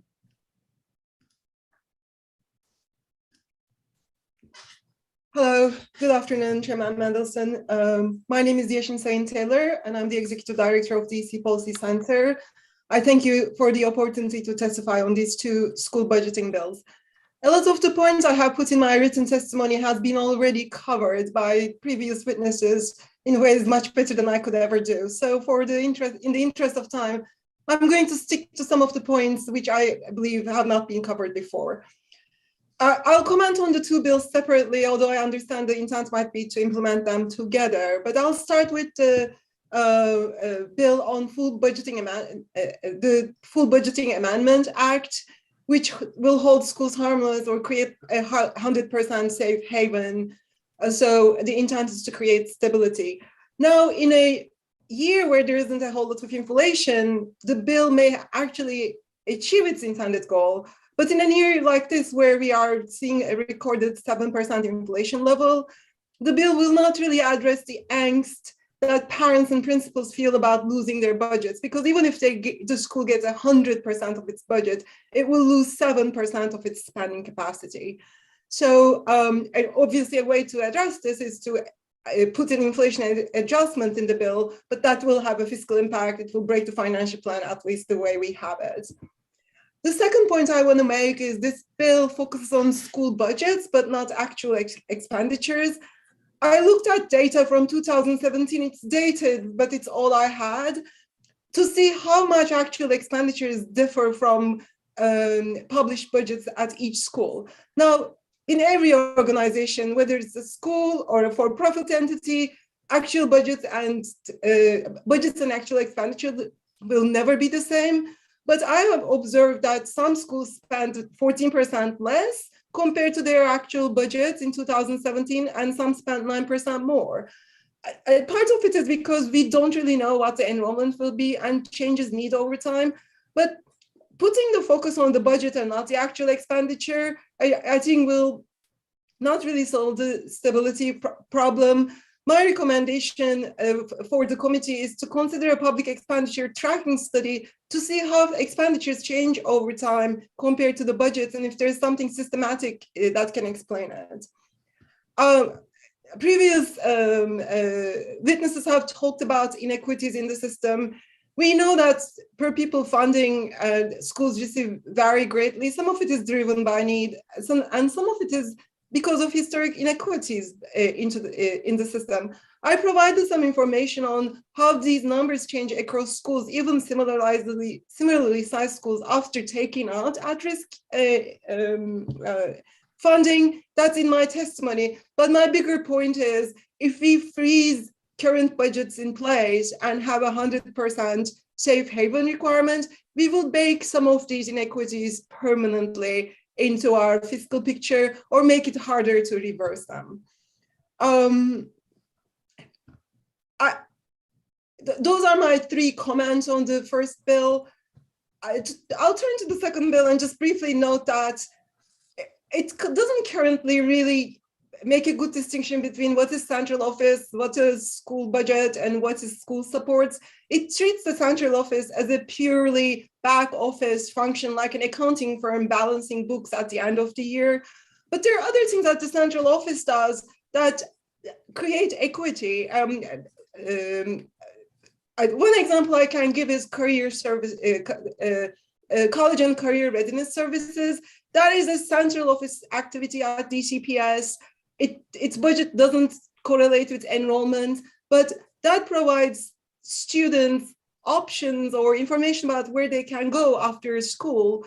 If you take that and budget that school, some schools will do a good job providing that new information, others won't. So depending on the school's capacity, there will be more inequity in the types of services that students receive. So this bill might just kill it if if that program is beyond the 3%. So my point is that we should be more thoughtful or more careful about defining these functions. And I will stop there. Thank you for the opportunity to testify, and happy to take any questions.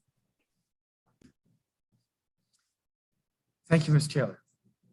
Stephen Kletter.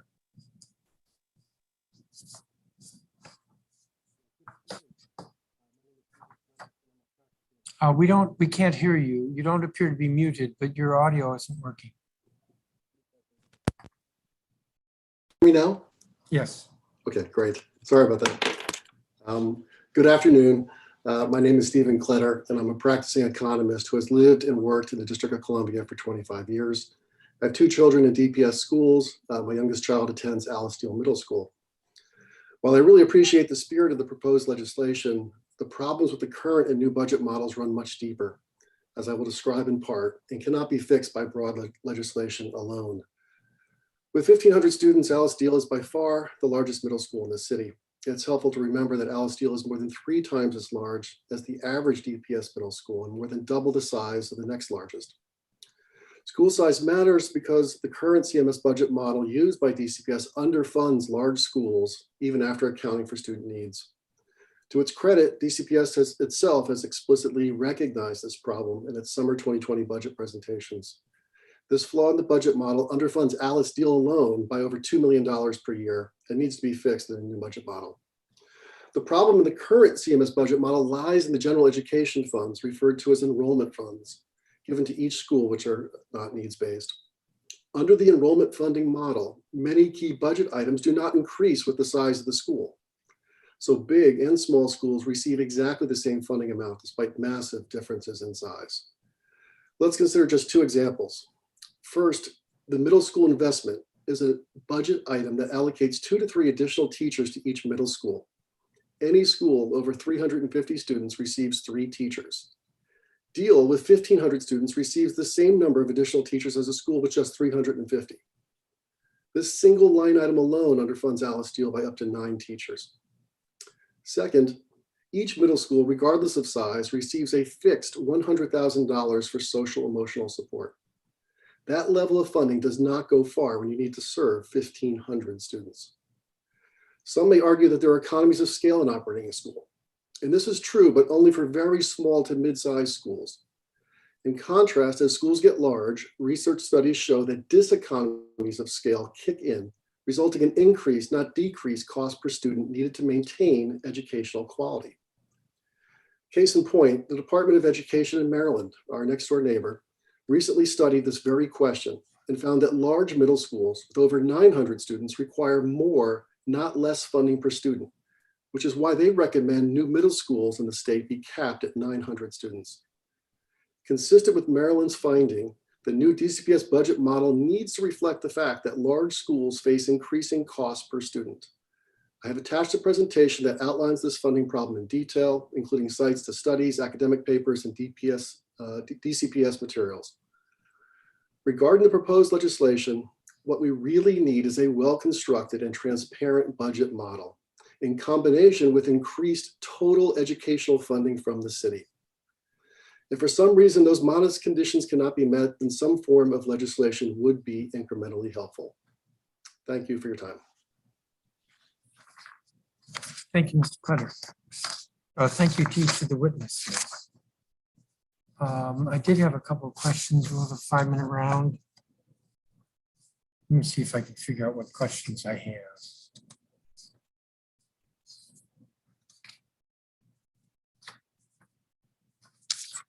Ms. Banner, you summarized your testimony, which is good and helpful. So as I was looking at your fuller statement, I saw this. More concerning, however, is that without more information, it is challenging to assess how the proposed legislation, which I believe is the second bill, will actually change school budgets. And I was confused by that. While both of the bills, well, do I want to say that? The first bill is 100%, and it doesn't have an adjustment for inflation. It follows the current law, which is 95%, but changes it to 100%. The second bill does actually have several adjustments for inflation. And I say inflation, but it's actually the higher of the increase in teacher pay under the contract, or the CPI, or I forget, do a couple of, and then there's enrollment as well. So there are adjustments there. So I don't understand, well, maybe I was reading this out of context. I don't understand. It's challenging to assess how the proposed legislation will actually change school budgets. Thanks. So I think that was particularly referencing because we are in a period of flux where we don't know what the DCPS budget model is going to do to schools' budgets for next year. We won't know which budgets were sort of what is the base budget that we're operating off of. And I think as some of the panelists raised in the previous session, that may mean that schools are starting with bases that are lower than expected or lower than last year, especially given our understanding that this bill won't be in place until fiscal year 24. So that's what I was referencing. I think that we appreciate the clarity in the school's first budgeting act, excuse me, and do recognize that there are a lot of specifics, and think that those specifics in legislation are really helpful to the transparency of the budgeting process. But given the timing of the bills, it makes it really hard to assess. Yes, I understand, and that's a fair point. I think, given my oversight for the last several years, I'm looking at this more globally. That is all 116 schools. And generally speaking, schools overall will be getting more next year than they're getting this year, because that's what we've seen year after year. And it's true that a particular school, well, there is this problem, that is the initial budgets have cuts for too many schools, whether it's 3 dozen, 4 dozen, even if it's 2 dozen. The initial budgets have cuts, and that's a lot of instability and a lot of turmoil, and it's very damaging. And I want to get rid of that. But generally speaking, schools will see an increase. I'm assuming that will happen with the forthcoming budget. So I'm looking at this more broadly than the individual schools, but also kind of recognizing that I think an earlier witness in the first panel used the word triage, that how do we stop this damage of this budget instability year after year? Well, let's just start with the status quo. And the status quo is not perfect, and there's been some criticism of that. But at least we then have a starting point. And if we actually empower principals with more autonomy, because they don't have to be fighting for their budgets, they know what their budgets are, and they can program next year based on what this year's budget is, then I think we'll see principals empowered to advocate for more programming in their schools. And in that way, we will see growth in budgets in different schools. And I think that's important. This segues to, I wanted to respond to the last point that Mr. Clutter made. So we don't know what DCPS's new model is, although I actually have some, I did get some briefing on it, so I have some insights. It's a model, and that new model can be changed and become a different model next year, because that's all it is. And every year it can be a different model, because that's all it is. It's not legislative. And the model is based, it has weights for different categories, and kind of like the UPSFF, but not the same categories. But those weights are applied to a number, and it's a number that DCPS comes up with. So it could be, the weights are applied against $600 million for schools, or $800 million for schools, or It's not going to be $1 billion for schools because the total budget's 1.3 billion and there's money for central and money for school support. So whatever weights they have, whatever formula they have, it's applied against a number that's completely arbitrary. And there's no stability in that. And it may be that what we see this year is something that's wonderful and beautiful for all schools. But what's the assurance that we won't go back to what DCPS has done year in and year out for the last 2 decades, 3 decades, 4 decades? So that's the problem with a well-constructed and transparent budget model, is that it has no more significance than in the current moment. And in the current moment, it may not be satisfactory. So that's my response to that point, and why I think we have to legislate in this area. I'm kind of running out of time. I might come back in a minute, but let me see. Councilmember Lewis George said she was going to a hearing. I want to double check whether she's still here. Don't see her. Councilmember Henderson, do you have questions? I do. Thank you, Mr. Chairman. And thank you to all the witnesses for testifying today. Ms. Taylor, I want to start with you. I pulled up your written testimony because I know you had charts and figures and things like that. What I'm reading, and tell me if I'm wrong, is that you're basically saying we don't have enough information to actually do this well, to actually set a model that works to provide stability, equity, et cetera, because we haven't actually looked at the expenditures of the schools. Is that accurate? Yes, I think one piece of the puzzle is how money is actually being spent. Whatever model can be proposed after that has to start with where things are, and then we can then map it to the outcomes to see if that spending can be incentivized to look like something else, to increase equity or deliver better outcomes. But it's a number of things that we need to think about. And I think I totally understand the focus on the budgets as they're published, because that's our first metric of what's going to happen to the schools. But that's sort of a few degrees removed from reality. And my recommendation is to look at the actual expenditures. But even looking at the expenditures, isn't that out of date? So for instance, we're currently in this school year. The last quote unquote full expenditures that we had would have been for last school year. So we would be using dated information to plan for the future, no? That's right, but we generally cannot avoid this problem of the best information you have is the last information you have. At least it's what is actually happening, as opposed to using last year's budget, which may be different from what really happened as the basis for decision. Okay.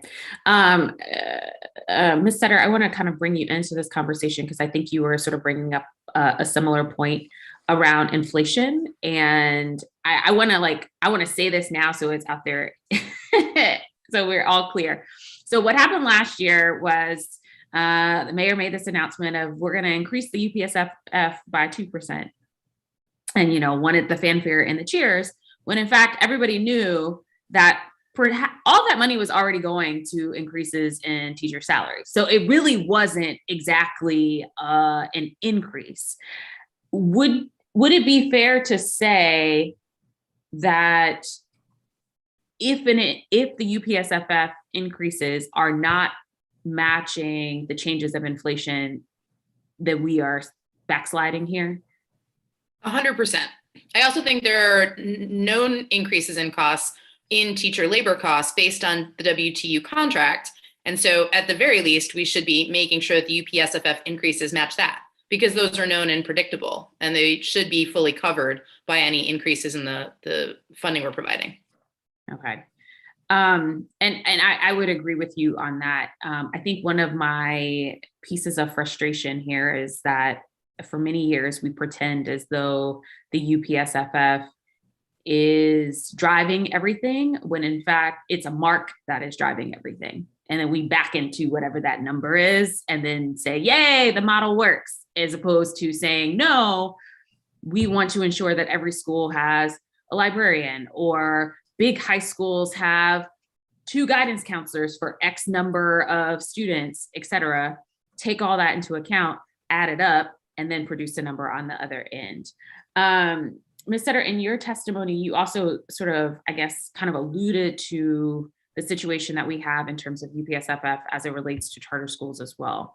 And I think one of the things that you were suggesting, or at least, and I'll ask you to clarify, is that this imaginary binding that we have to say DCPS and charter schools have to have exactly the same amount of money is whack, essentially.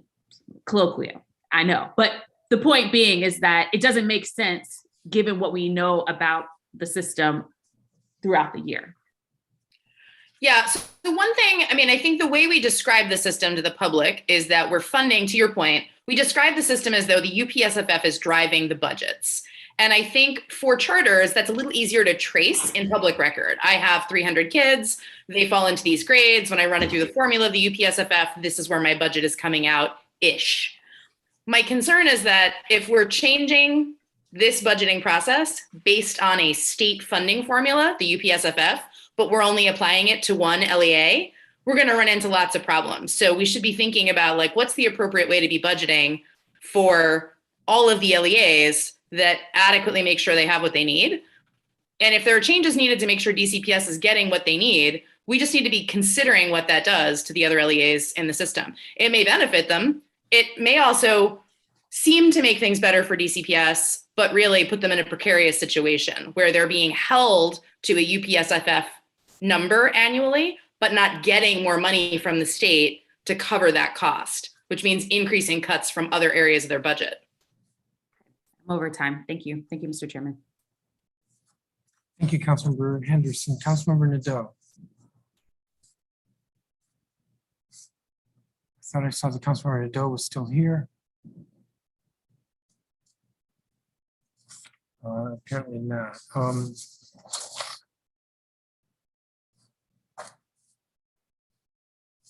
want to thank each of you for your testimony. So you all are excused, and I'm going to call the next witness, which is the Chancellor.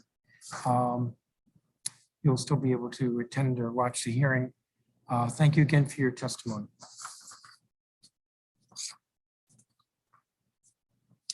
I'm actually going to take, while the Chancellor's coming, oh, he's here, but I'm going to take like a 5-minute break. And I swear to you, in fact, it'll be 12:45 when we resume. So we're going to recess for 4 minutes. Thank you.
Why don't we resume the hearing?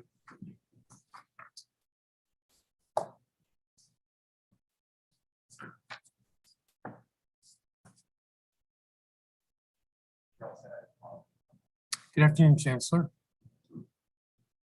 When you're ready, why don't you begin?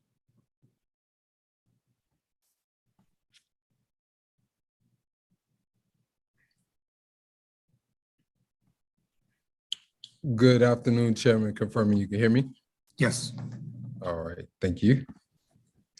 Good afternoon, Chairman Mendelson, members of the Committee of the Whole and staff. I am Dr. Louis D. Fairby, Chancellor of the District of Columbia Public Schools. Thank you for the opportunity to speak before you today on the DCPS fiscal year 2023 budgets. Today, I'm eager to share more about our planned revisions to the school budget model and how it will support our key agency principles of transparency, equity, and stability. I'm also prepared to discuss the two proposed bills regarding DCPS school budgeting process. Again, I want to thank all of our staff for their hard work in ensuring that we're able to bring our students back to school safely. We're proud that DCPS provides more funding per student compared to other peer school districts. And we recognize that our current operating budget model can be both difficult to understand and unpredictable for many of our schools. Over the past 2 years, we began an engagement effort to ensure that we were able to listen and get feedback from our principals, our parents, our guardians, and the community to understand how to improve our budgeting practices. We enlisted an independent budget expert team to help us develop revisions that will follow best practice and put the needs of our students first. Our process was rooted in deep engagement. Between August and December of 2021, DCPS has had 14 formal touch points with stakeholders, including our principal office hours, convenings of the DCPS Budget Task Force of Principals, the DCPS Budget Policy Committee, the Chancellor Parent Advisory Board, the local school advisory team office hours, and a community town hall, a budget public hearing, and 2 engagement roundtables specifically for students in our middle and high schools. Our goal is to ensure from the outset that we develop revisions to our model that ensure resources are aligned to the individual needs of our students, that allow our schools to provide important programs and offerings when enrollments do shift. While each school will benefit differently, the planned revisions to our budget model increase clarity, flexibility for our school leaders and their communities so they can best serve their students and their families. The proposed revisions are based on 3 factors: enrollment, targeting student need, and year-over-year stability. Funds will be distributed to school-based teams on each student's and school staff accounts based on the needs of special population, and the goal is to ensure stability during year-over-year enrollment transitions. Schools of all enrollment sizes and demographics would receive funding aligned to their student enrollment and their level of need. DCPS is committed to providing every student with a high-quality education and the resources needed to be successful. The plan revisions will help ensure resources are allocated to best serve the individual needs of our diverse school communities and the students they serve, while some funds are marked for specific needs. The plan revisions provide more flexibility for school leaders since we know they best know their students' needs. Council's proposed legislation would have a detrimental impact on school leaders' ability to budget effectively. DCPS principals and the local school advisory team will receive initial budgets in February. Legislation which makes substantial changes to the budgeting process could cause principals to force to recreate their school budgets after they've already completed a round of extension budget development planning with their school communities, which could cause confusion and burden schools with additional work around the time that they've already spent preparing for the full capacity to educate their students and to lead through the pandemic. Further, the bills would before us create significant challenges for our system's ability to operate effectively. For example, DCPS is required by our agreement with the Washington Teachers Union to budget on average salary, which is a topic that many of our speakers have already addressed. This allows our school leaders to make hiring decisions solely based on the quality of the candidates rather than the bottom line of a school budget. Legislation which requires the agency to budget on actual salaries will lead to unintended consequences and discriminate against our long tenured staff. Moreover, the bills before us would commit DCPS to spending increases without addressing any equity issues in the past budgeting practices, hindering our ability to invest strategically in sustainability towards our student success. Example noted today in our testimony, specifically around the issue of at-risk funding, supporting those students we know that need more. Require annual increases as outlined in the Schools First and Budgeting Act would commit significant resources in perpetuity and would hamper DCPS ability to target resources towards student need. I want to be clear that DCPS planned budget revisions will put the district in a stronger path towards equity. We plan to ensure that funding for at-risk students is allocated directly to at-risk students as a grant allocation to schools. Again, this is the issue that was raised today in testimony. The plan revisions include additional student funding formula weights for students who are English learners or who have special education needs, and 2 at-risk concentration weights to better support our school communities that serve the highest percentage of at-risk students. The council's proposed bills would maintain past budgeting practice, which we are hoping to improve upon. DCPS has been working diligently with our school communities on a budget model for the past 2 years.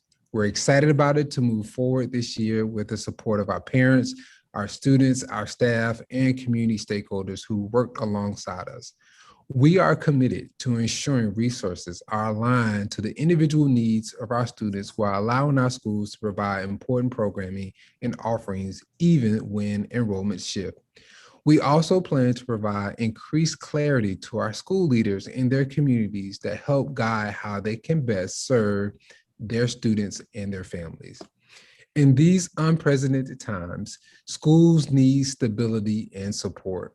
We have a plan to provide a transition to our school leaders in a clear and transparent model that ensures greater equity and financial stability for our schools and our students. We have developed additional resources to support our school leaders and the local school advisory teams and their budget planning efforts during this transition. We firmly believe the planned revisions to our DCPS budget get us closer to our vision of equity and excellence for all.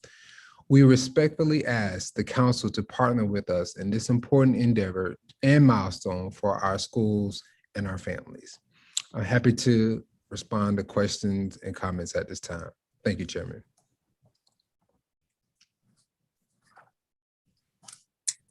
Thank you, Chancellor. There'll be 10-minute rounds here. So your first objection to the bills is that it would force principals to recreate their school budgets this year. That is correct, Chairman. So for example, so if we don't try to force this year, that objection goes away.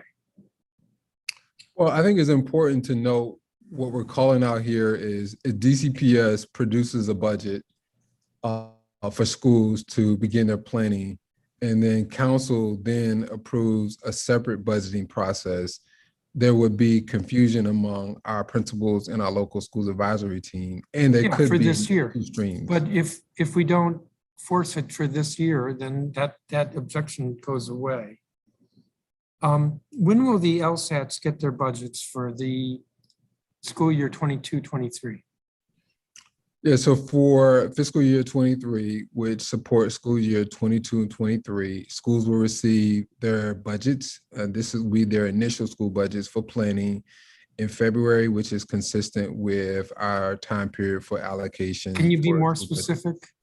Unfortunately, I cannot be more specific than that. We anticipate the early February, but the funding levels for schools are determined by the mayor and the mayor's budget process.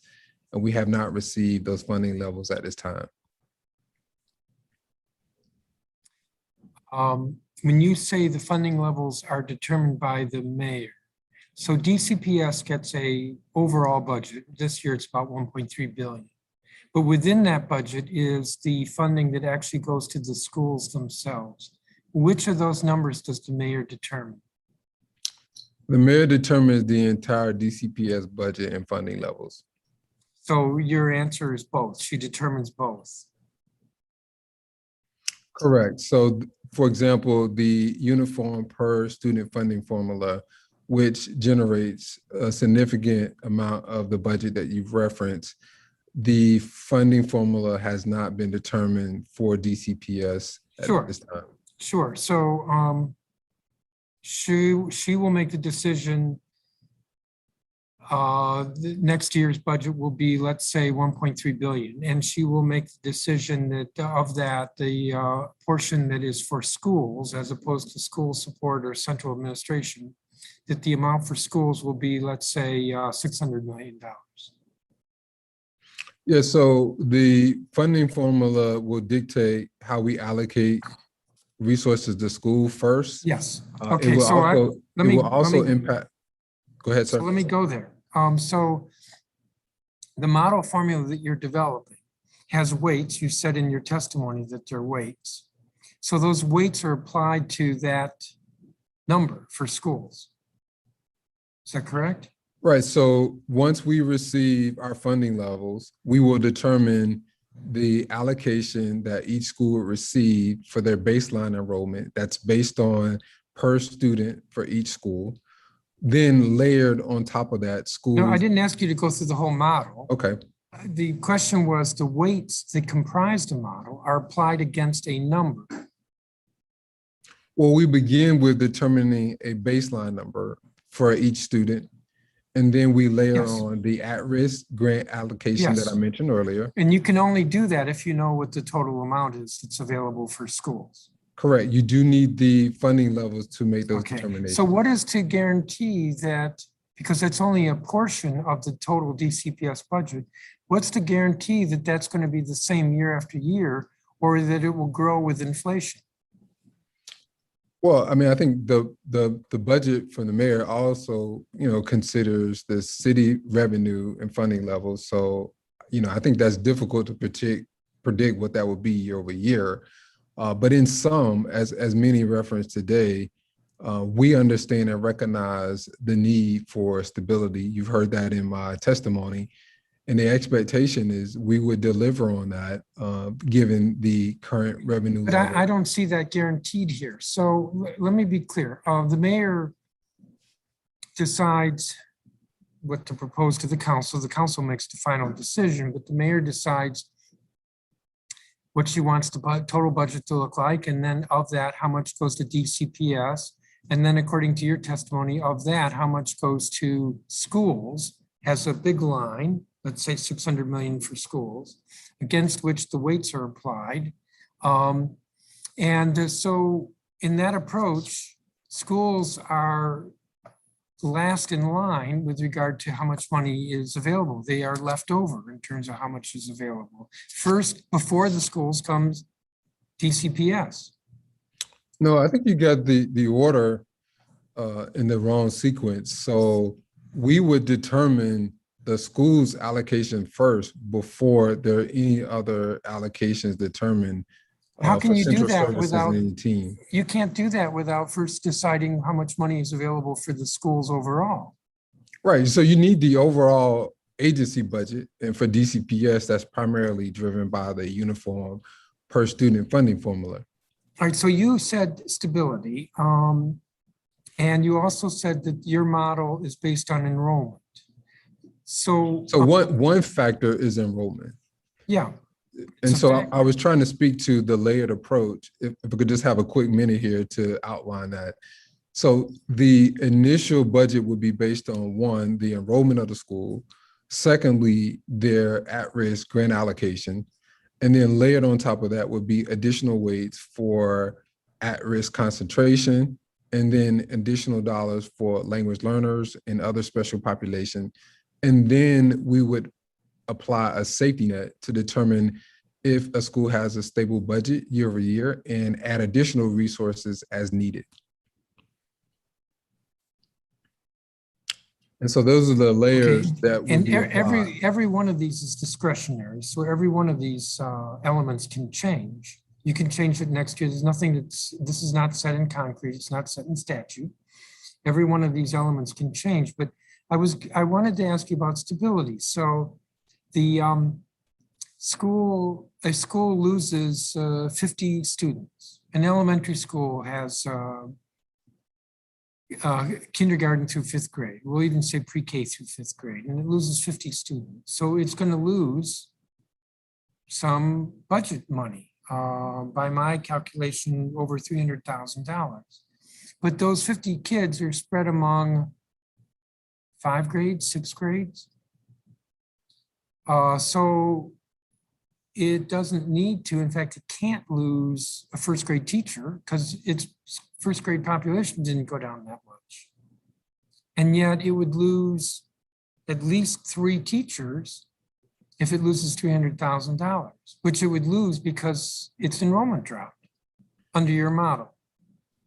That actually is incorrect, Chairman, because under our model, even if there is shift in funding due to enrollment, a school would receive additional funding through our safety net application. All right, so that's the same approach that you have now. No, actually, it's not the same approach we have. Well, isn't that what you did this year for FY 21-22 was the 46 schools saw cuts and then you applied, you didn't call it safety net. Yeah, so the approach for the current school year we're in for fiscal year 22 was to utilize some of our federal funding, other resources to stabilize school budget in a year where we knew enrollment was an anomaly. So yeah, it's the same concept as the safety net that you, after the 46 scream, you came in and I think the difference there, Chairman, that I would point out is a bit different is that the process that we used last year was solely looking at the dollar amount that a school had year over year. The safety net is much more detailed in that we would look at positions at each school, services at each school to ensure that they were at the appropriate level to deliver on our expectation for students in their experience in the classroom. So I think one approach is based solely on a dollar amount year over year. well, no, last year you testified that the way schools were budgeted was based on enrollment. So we're referring to the additional dollars that schools receive after their initial budgets. okay, so now it's going to be more nuanced, which means rather than just simply bringing them back up to 100%, it might actually be something less based on this analysis. Well, my argument would be more because I think just basing it on a dollar amount doesn't account for the unique circumstances that we know occur in schools, nor does it account for our vision and goals around equity as well. So I don't think it's just a year over year number analysis. My budget, I'm a principal, and my budget this year is 100,000 and proposed next year is 95,000.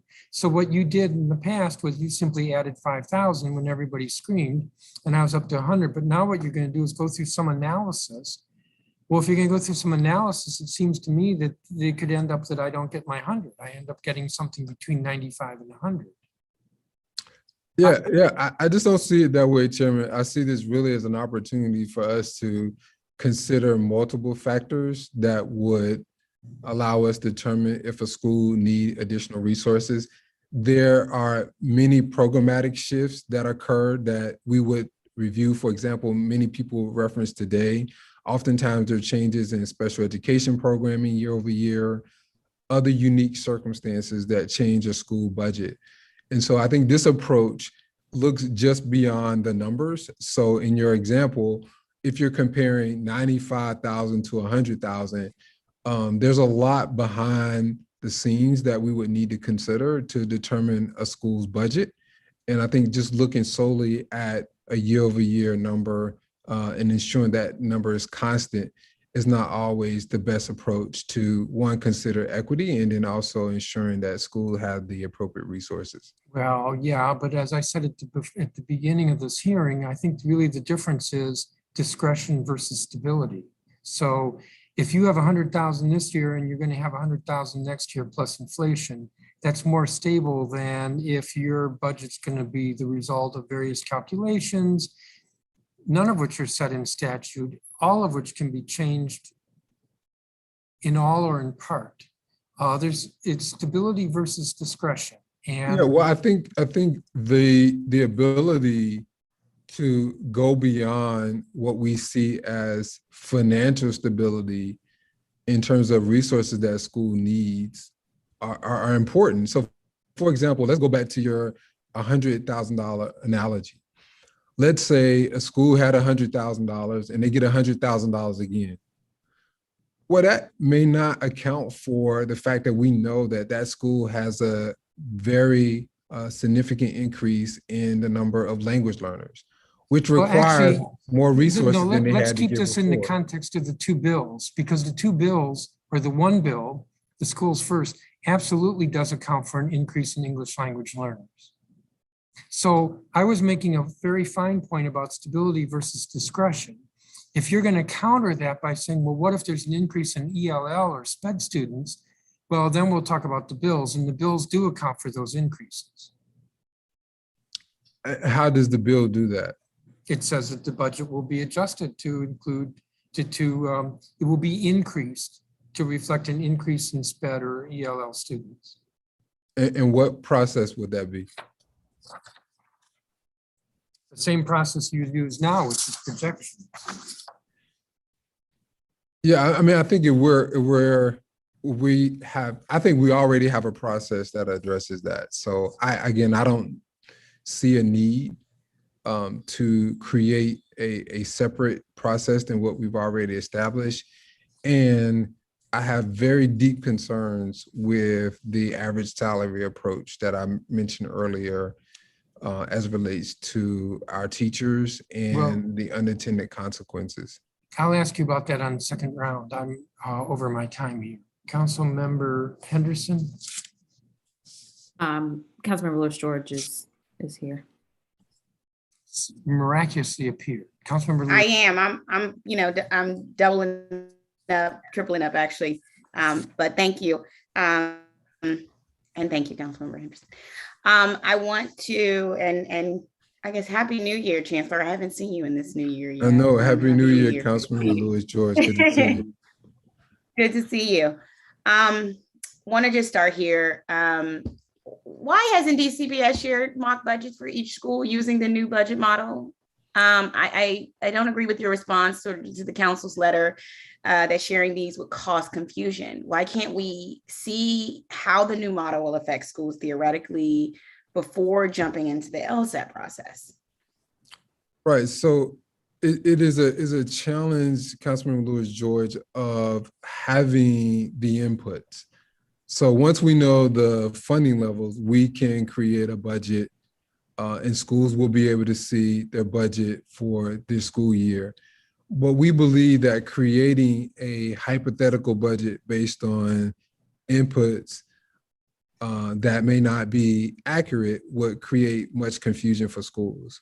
So let's say we were to assume a 3% increase in the uniform per student funding formula and create a scenario based on those numbers. And in fact, we end up with a very different formula.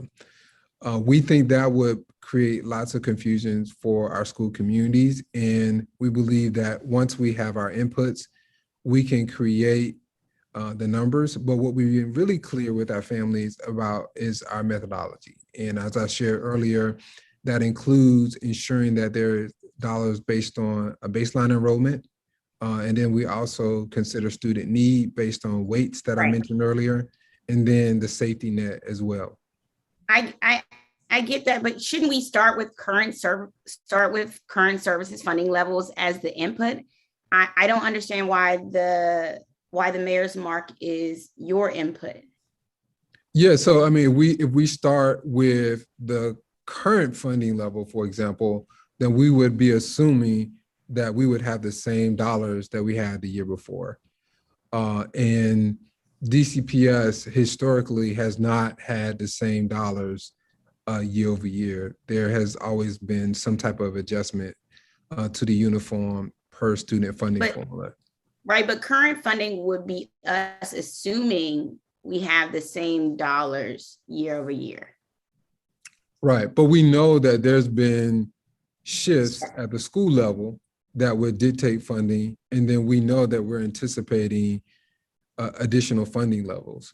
So again, we don't want to create two tracks for families to operate from. We believe that having one budget model to ground in would be important. And I want to elevate, we recognize that this is a year that stability is important. So we will certainly come with that. We will certainly come with that lens in mind. I think in an ideal budgeting space, we would not have schools realize, reduction as we're in this year. We know enrollment is still in a unique circumstance. So we want to be clear for schools what their budget is instead of creating scenarios that may not be actual. Right. So I mean, you just said stability is important and sort of, if we keep enrollment and staff constant, why can't school leaders expect to have the same supports? Why don't they get to feel confident that if they have the same enrollment year over year, they'll have the same budget? Yes, so in many cases, that is the case, that schools have the same resources, but we also recognize that there are inflationary increases for positions and non-personnel costs. So we want to consider all of that. So if a school's budgeting for this year, they're not just basing it on what they got last year, but we do have some type of assumptions on what the inflationary increases will be. As I mentioned earlier, there are also unique changes year over year that we need to account for, many of which occur within our students that are receiving special education services. As many noted, that does shift dramatically year over year. Most recently, let me ask you this based on that. Will any schools that are projected to enroll the same or higher number of kids have to make budget cuts this spring? Well, the goal would be no. I mean, we want to keep our budgets as stable as possible.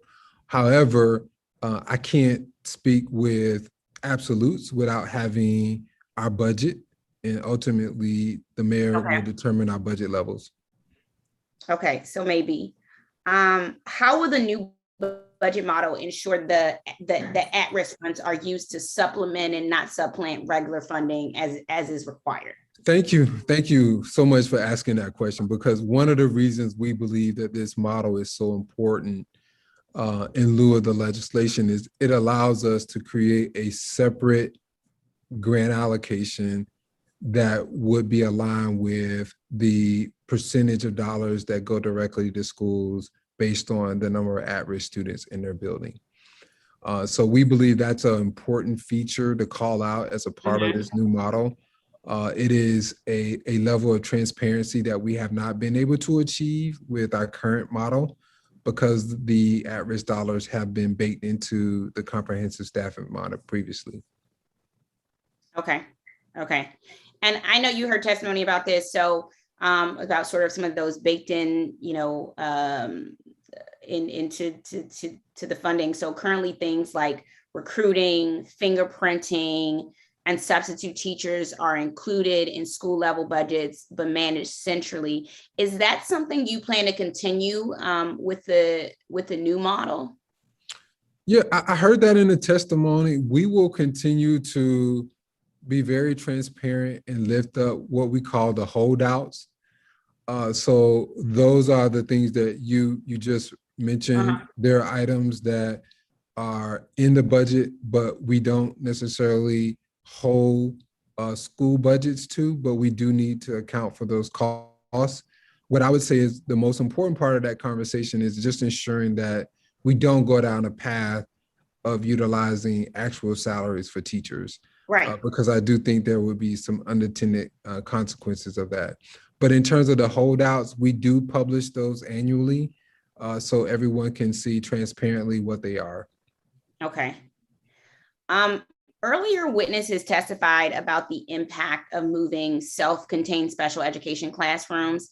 What can we do to make sure if a school gains or loses a self-contained class that they don't also lose funding for other staff while their overall budget appears consistent or growing?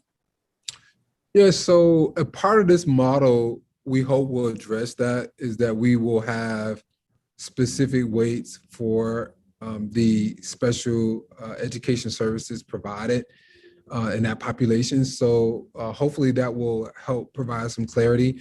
But that is a shift year over year as students move to different grade levels, as their individualized education plans change. We do need to change their settings. And by law, we're always required to serve students in the least restricted environment. And we do consider their home residence as a part of our consideration of where we host our self-contained classrooms. So that does require us to move classes based on student need and space and services year over year. And that is a consideration in our budget model. So we hope to be clearer on which budget resources are associated with those self-contained classes, and then what resources are allocated for other needs in the building. Okay. Speaking of holdouts, one of them is substitute teachers. And we've heard a lot about them recently. Can we get a breakdown of the current substitute teacher budget? What portion of the $8 million in the approved fiscal year 2022 budget is going to sub salaries? Yeah, we can certainly follow up on our substitute funding needs for this year. As you can imagine, it's been very challenging this school year, just given the impact of COVID on staff and the number of subs that we needed. As a result, we have implemented some incentives and salary increases for substitutes. And that has shifted our budget a bit, but we're happy to follow up on the funds that are dedicated towards substitutes. Okay, I appreciate that. Look forward to hearing you. Thank you, Chairman. Councilmember Henderson. Thank you, Mr. Chairman, and good afternoon, Chancellor. Good afternoon, Councilman Henderson. This is the joys of going after my other esteemed colleagues, as they've taken some of my questions, but that's okay. We're going to pivot. So I wanted to ask about, because I am feeling, what's the word, a bit unsatisfied, not just with the answers, but also some of your answers today, because you keep referring to a model that nobody has seen. And so that makes it a little bit hard for me to get into sort of the tangible pieces here. So in the response that DCPS sent to the council, you said that DCPS began engaging all school communities on the new budget model, and listed out all of these sort of things in terms of engagement. And yet parents and teachers and principals who would have been part of this engagement have basically said they don't know anything about what this new model will look like beyond basic PowerPoint webinar presentations. So what is the definition of engagement here? Is it, because when I think of engagement, it's, hey, you've come to me to the table with a proposal. You've shown me, you've provided me an explanation in terms of why you think that this is the best move. And then I have an opportunity to provide feedback. And then we have a loop-de-loop. Did that happen here? It did. So we did have very rich feedback cycles. What I will say though, I recognize that those cycles still may be unsatisfying to some, because I know there's a great sense of eagerness to see the exact numbers for each school. And that's what families really care about is what will this budget mean for our school? What I can share is what we've done in that feedback loop is we've shown school examples publicly of mock schools of how the 3 funding streams would operate. And again, that's the baseline funding, the additional weights and layered funding for student need, and then the stability funding, which also I referenced today as the safety net. We've shown several examples of what that would look like in those 3 buckets. But of course, school communities want to know, well, what does that mean for my school?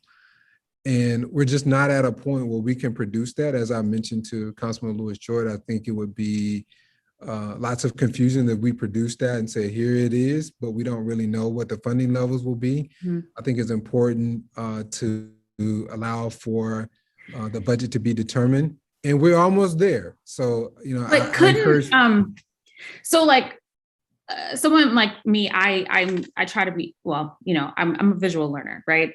If I could see it, I can ask questions about it and sort of visually understand it. So what I don't understand in these engagement conversations, did you all say, okay, here, because my understanding is that the new model is being driven by enrollment. So if you're saying, why couldn't we just say, we're going to take the enrollment of Lafayette Elementary and their current school demographics and show you what it could be? Yeah, so we don't 1,300 like students, X number of at-risk kids, X number of special education kids, plug and chug.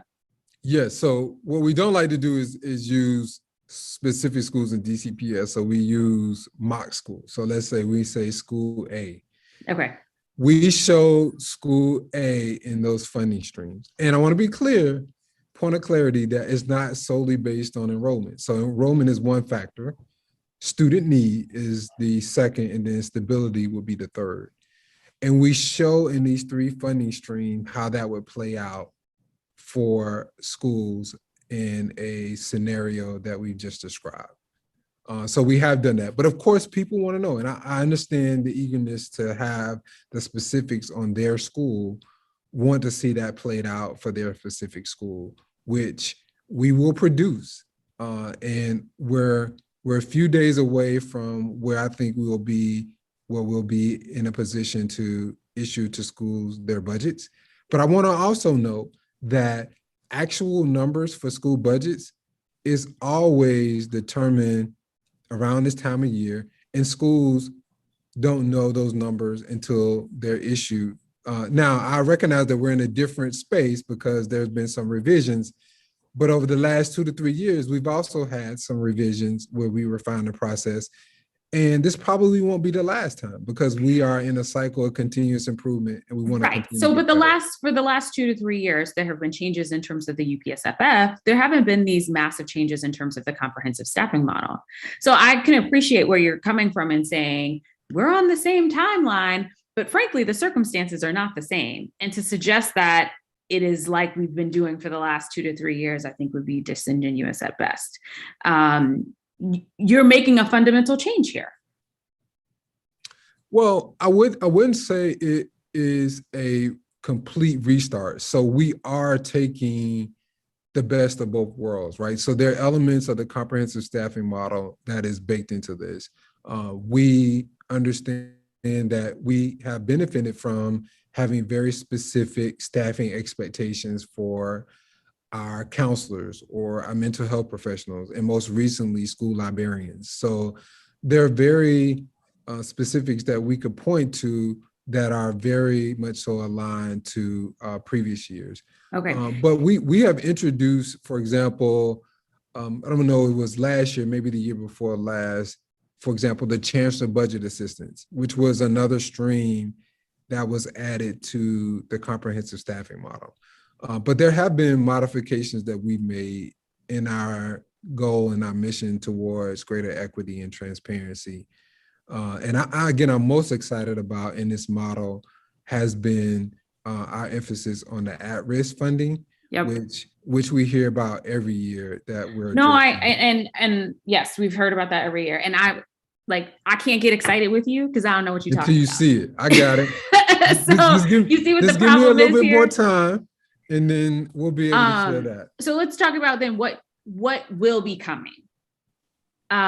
Because so my understanding, a year ago, I joined the council. I knew that you all were doing this work to look at whether or not the comprehensive staffing model was still the right fit, but I didn't see any explanation in terms of this was our analysis and we have decided to pivot for the following reasons. Are we going to get some of that information in terms of why you think we need to get rid of blah, blah, and blah, and then pivot to something else? Yeah, we've shared that. We'll continue to share that. I mean, we as I just highlighted, like we needed to make some changes with at-risk because it wasn't clear for people how at-risk dollars were going to schools. Okay. Is there going to be a budget guide?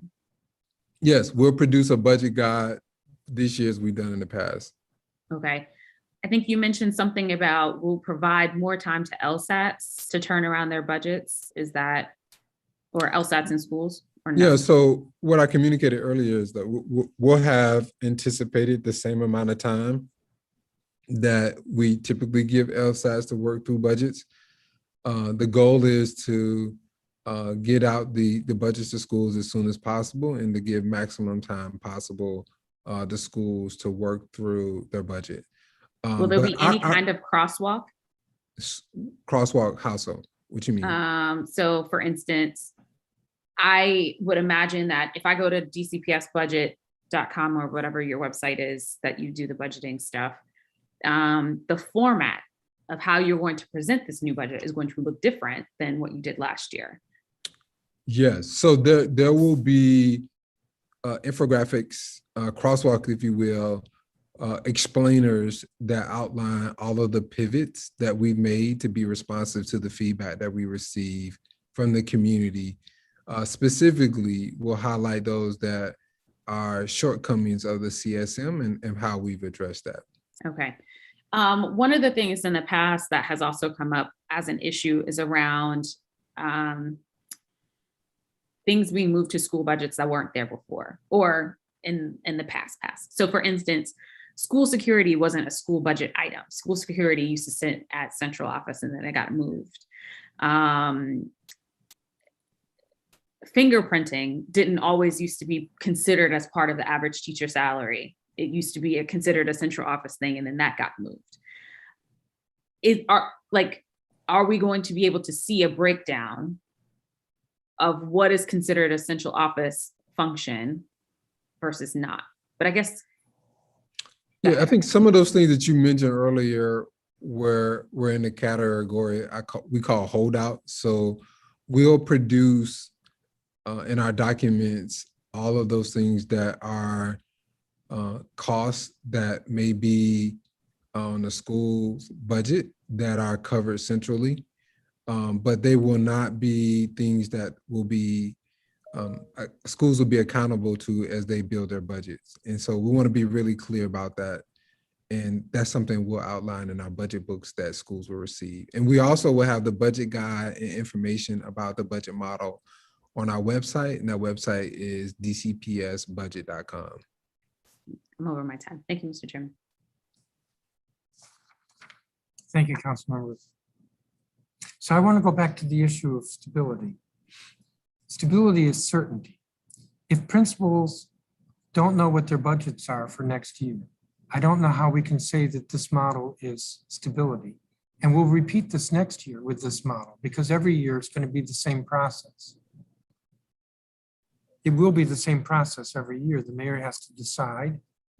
And then based on that, you'll do the allocations based on your model. And then after that, the principals will be informed. I don't see how that's stability because there's no certainty in that for the schools. I'm not sure I'm tracking your comment. How you? All right, well then let me go on. And if enrollment drops, funding will drop. If there are fewer students, then there will be less of the per pupil weight. If there are fewer at-risk students, there'll be less of the at-risk weight. So funding will drop. Well, you said that that will be offset by the safety net. That's not guaranteed that it will be offset 100% by the safety net. But if it is offset 100% by the safety net, then how is your model any more financially sustainable than the school's first budgeting bill, which you criticized for requiring spending increases. If enrollment is dropping at one school and it's increasing at another school, under your model, you will increase funding at the school where it's increasing, but you also will not reduce the funding at the school where enrollment is dropping because of the safety net. That was your testimony. So you can't keep spending more on the schools that are growing in enrollment and not spending less on schools that are losing enrollment. And then say, well, your model isn't going to cost more. But your criticism of the school's first bill is that it's not sustainable because it'll cost you more year after year. Yeah, so I highlighted in my testimony, the concerns we have. One is I don't want to create two budgets for schools this year. I'm very concerned about the use of actual salaries. But to be clear, we will continue to stabilize schools' budget based on law. So we already have stabilization built into our budget.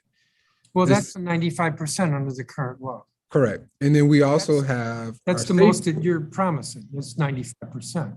Right. In addition to the stabilization in law, we have our safety net, which ensures that a school has the baseline staff needed. In addition to or as part of? So we would look at that. We would look at that after we've looked at the stabilization. So basically, schools are guaranteed no more than they have now, which is 95%, and they're given no more certainty than they have now, which is to wait until this mystical process comes out with the initial budgets in February, sometime in February. That's not stability. But the safety net is an additional— It's couched in the name of equity, because you have a wait for equity. Yeah, but if you base a budget solely on this year's budget in perpetuity, you don't account for student need. So if the basis that we're beginning, if your solution— That's not correct, because for school's first bill, if you read it, says that you would adjust for increases in ELL and SPED and so forth. But the beginning basis is based on the year before, correct? Yeah. And isn't that the way we budget your budget, meaning DCPS? No, we don't begin our budget looking at the year before. Really? So the fact that you got $1.3 billion this year is of absolutely no consequence, didn't look at that at all. And to what extent are you able to maintain that or grow it? You don't look at that at all. Every year it's you start. Well, we look at the inflationary increases. So for example, we look at, how much, let's say, benefits increase year over year in comparison to the year before.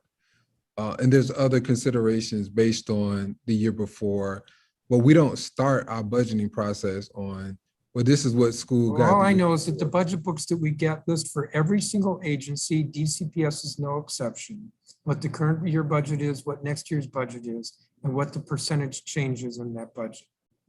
And yeah, that's a part of the broader budgeting process in the effort of transparency. Yeah, but schools, we won't do that way. So let me ask you this.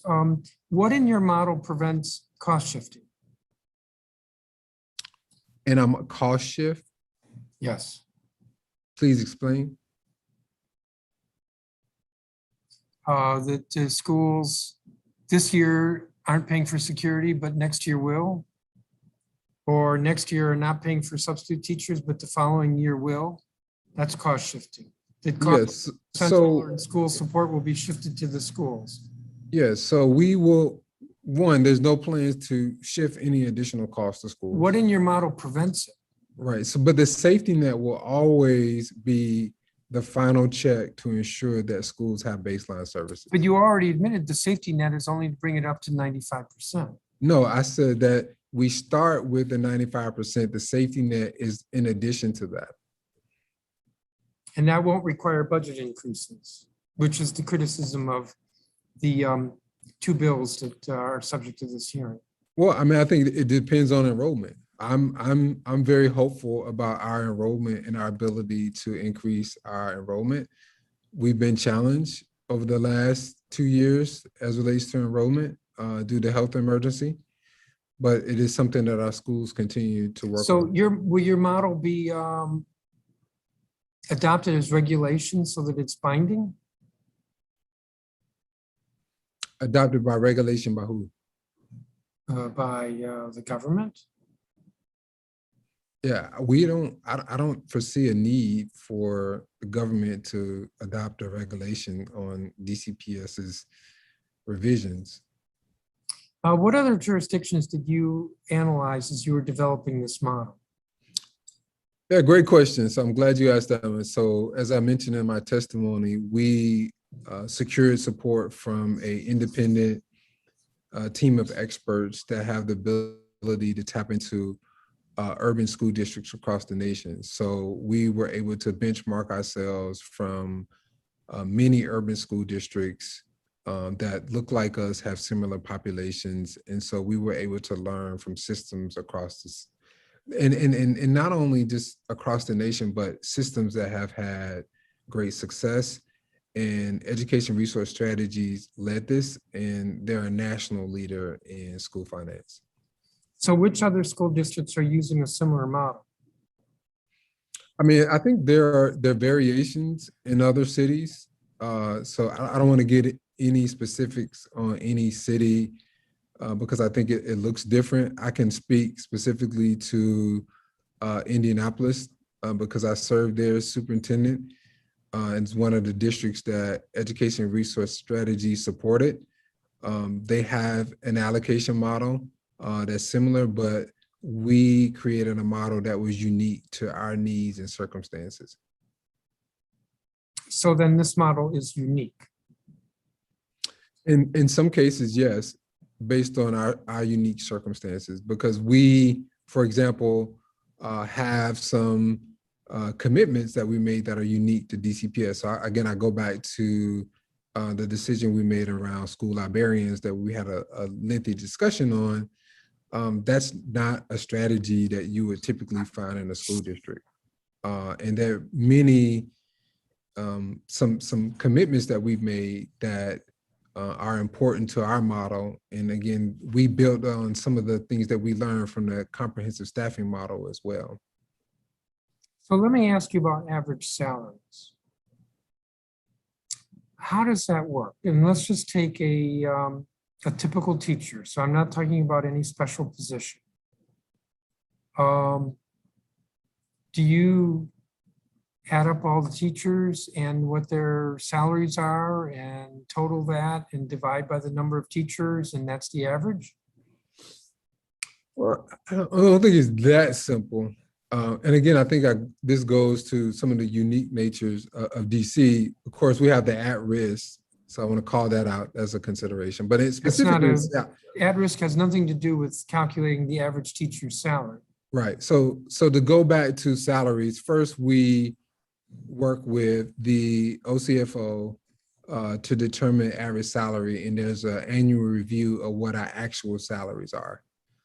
So we look at payroll data to determine, based on the years of experience, the credentials, benefits, what the average costs are for our teachers, and then we apply that average salary formula to how we make our cost assumptions for each school. I'm going to end up going over my time here because this is going to take a minute.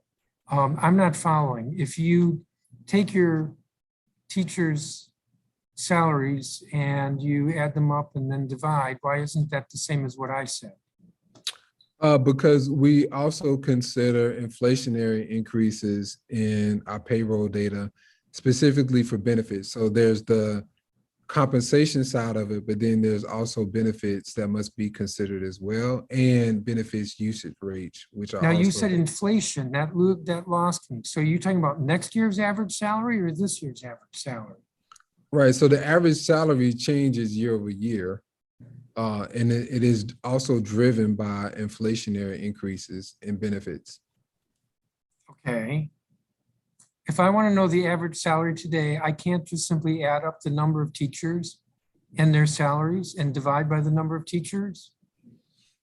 I don't think you could just do that based on salary. You would need to consider benefits as well. So right now, let's say the average benefits cost is, let's say 16%.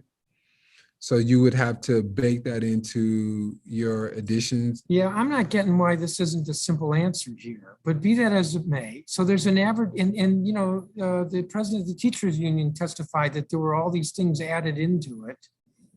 Is that true? So again, we're clear about the holdouts. So we share transparently what the holdouts are. So we're Yeah, not. I don't know what that means. That means these are costs associated with teachers that we assume, but those are not costs that we transfer over to a school. I didn't ask you about that. I asked you about average teacher salary.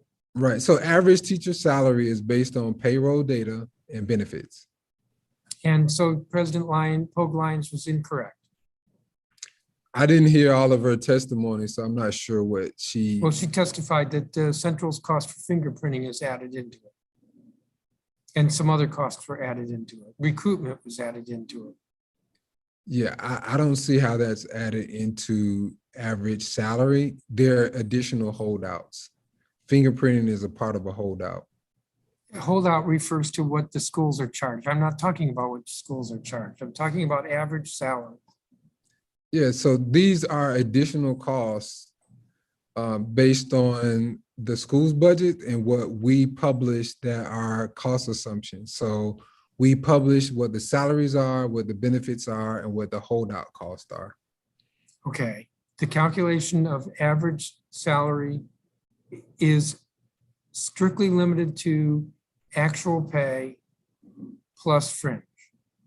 Correct. So yes, the salary is different from the holdouts. So the background checks, fingerprinting is not baked into salary costs.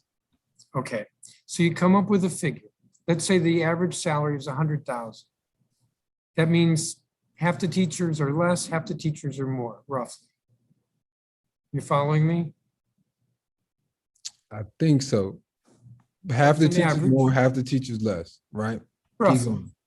Okay, so how does that get applied to a school's budget? Well, you then have to account for benefits. So there's a average cost. of Benefits are benefits. already in the average salary you've testified. Yeah, so you said salary. So I just want to be really clear that we consider both salary and benefits. Okay, how does this get, well, the average teacher salary you testified is a calculation of payroll plus benefits. Correct. Payroll plus benefits added up for all of the teachers divided by the number of teachers gives you a number that is the average. That average is then, how is that then applied to the schools? Correct. So then we apply that average position cost to each school. So I have a school, public school 12. I've got 10 teachers. The average salary is 100,000. So it's 10 times 100,000. Correct. Okay. And you have a school, public school 13, 10 teachers times 100,000, that's $1 million. Okay, now our actual payroll is different. What those teachers are actually paid is different. Some are more, some are less. So how does that get paid if the school only has a budget for the average? Could you go back to that scenario? I'm not sure. So I got school A, 10 teachers, $100,000. School B, 10 teachers, $100,000 each. Correct. So each school has an average salary payroll of $1 million. Okay, my school is full of experienced teachers. They've all been in the system for 25 years. Mm-hmm. School has brand new teachers. They've all been in the school system for 3 years. So if you still would have the same average salary cost. I understand. Where are the funds to pay for my budget that's more, and what happens to the funds in your budget that's less? So it's balanced because we're paying the average salary across the system. Out of central. No, it balances because we're paying it across the system.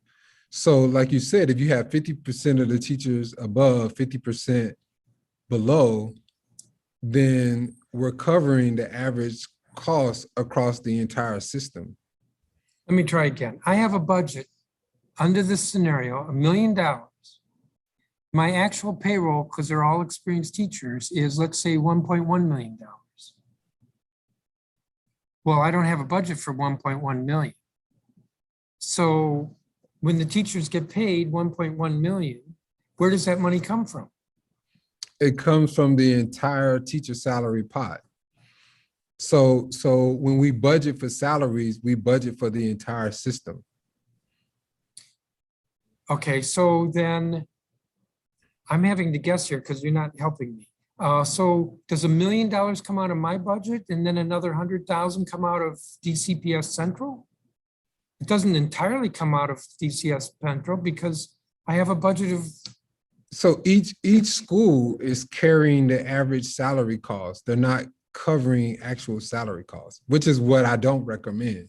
So I don't recommend, and again, I think this goes against our collective bargaining But agreement. I'm not asking you about that. I'm asking you how teachers are actually paid. Where does the money come from? If So 1 million is parked in my school and they cost 1.1 million, Right. where does the money come from? So if you have 10 teachers, you're allocated the salary for those 10 teachers. That's where it comes from.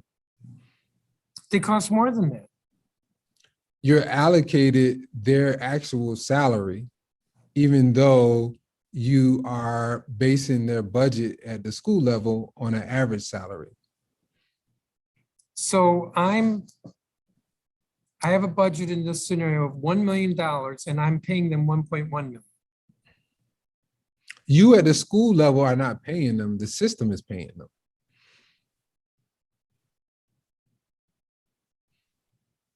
They're paid centrally. They're paid centrally and then central recoups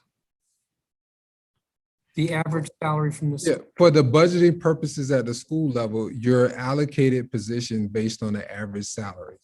So a school budget includes the average salary for the personnel in their building, but the system balances out all of the payroll and personnel budget so that a teacher is paid their actual salary. We don't want to push any of the analysis on what an actual salary is to the school level. That's not what we want our principals to be in the business of. So I'm asking you from a very specific budget transactional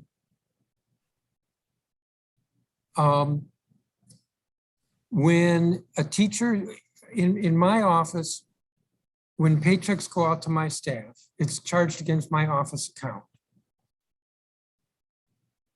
In DCPS, when paychecks go out for public school A, the impression I'm getting is that there are two charges. One is against the school for the average salary and the other against central administration for the difference. I think you're conflating two different processes. So for a school's budgeting process, their budget positions based on average salary. But the school is not paying the teacher directly. There's a personnel budget in which we pay teachers their actual salary. Out of central. Out of central budget for personnel. Okay, but the money for that is parked in, most of the money for that's parked in the school's budget. Correct. They're parked in the school budget based on an average salary. So schools are not having to address their personnel on actual salaries. And this is an important point because we don't want schools having to consider what the actual salary is for their employees. And they do fluctuate over time, depending upon when the teacher was hired or the credentials they have. We want to address that centrally. What we want the principals and the local schools advisory to be concerned with is their budget for hiring staff not what the actual salary is. But you have to have some way in which schools can plan their budgets. And we have utilized an average salary approach for schools to do that. You know, I'm remembering that a couple of years ago, DCPS was in hot water because it had a spending pressure of 20 or $40 million because principals were hiring, we were told because principals were hiring teachers at higher salaries than what DCPS could afford. And yet you're telling me that DCPS manages all of this out of central. And so therefore DCPS would be in control of what salaries are paid to teachers, actually paid to teachers. And so then saying that principals were hiring more costly principals, principals are hiring more costly teachers goes at odds with what you're saying now. But I'm way over my time. Let me turn to my colleagues. Councilmember Lewis George. Thank you, Chairman. Chancellor, I want to know, can you take a look at the schools first bill? And I just want to direct you to line 33, which is the definition for central, and then school supports, which is line 39 in the schools first bill. Do you have any comment on the definitions for central and school supports? And are they different from how you define them?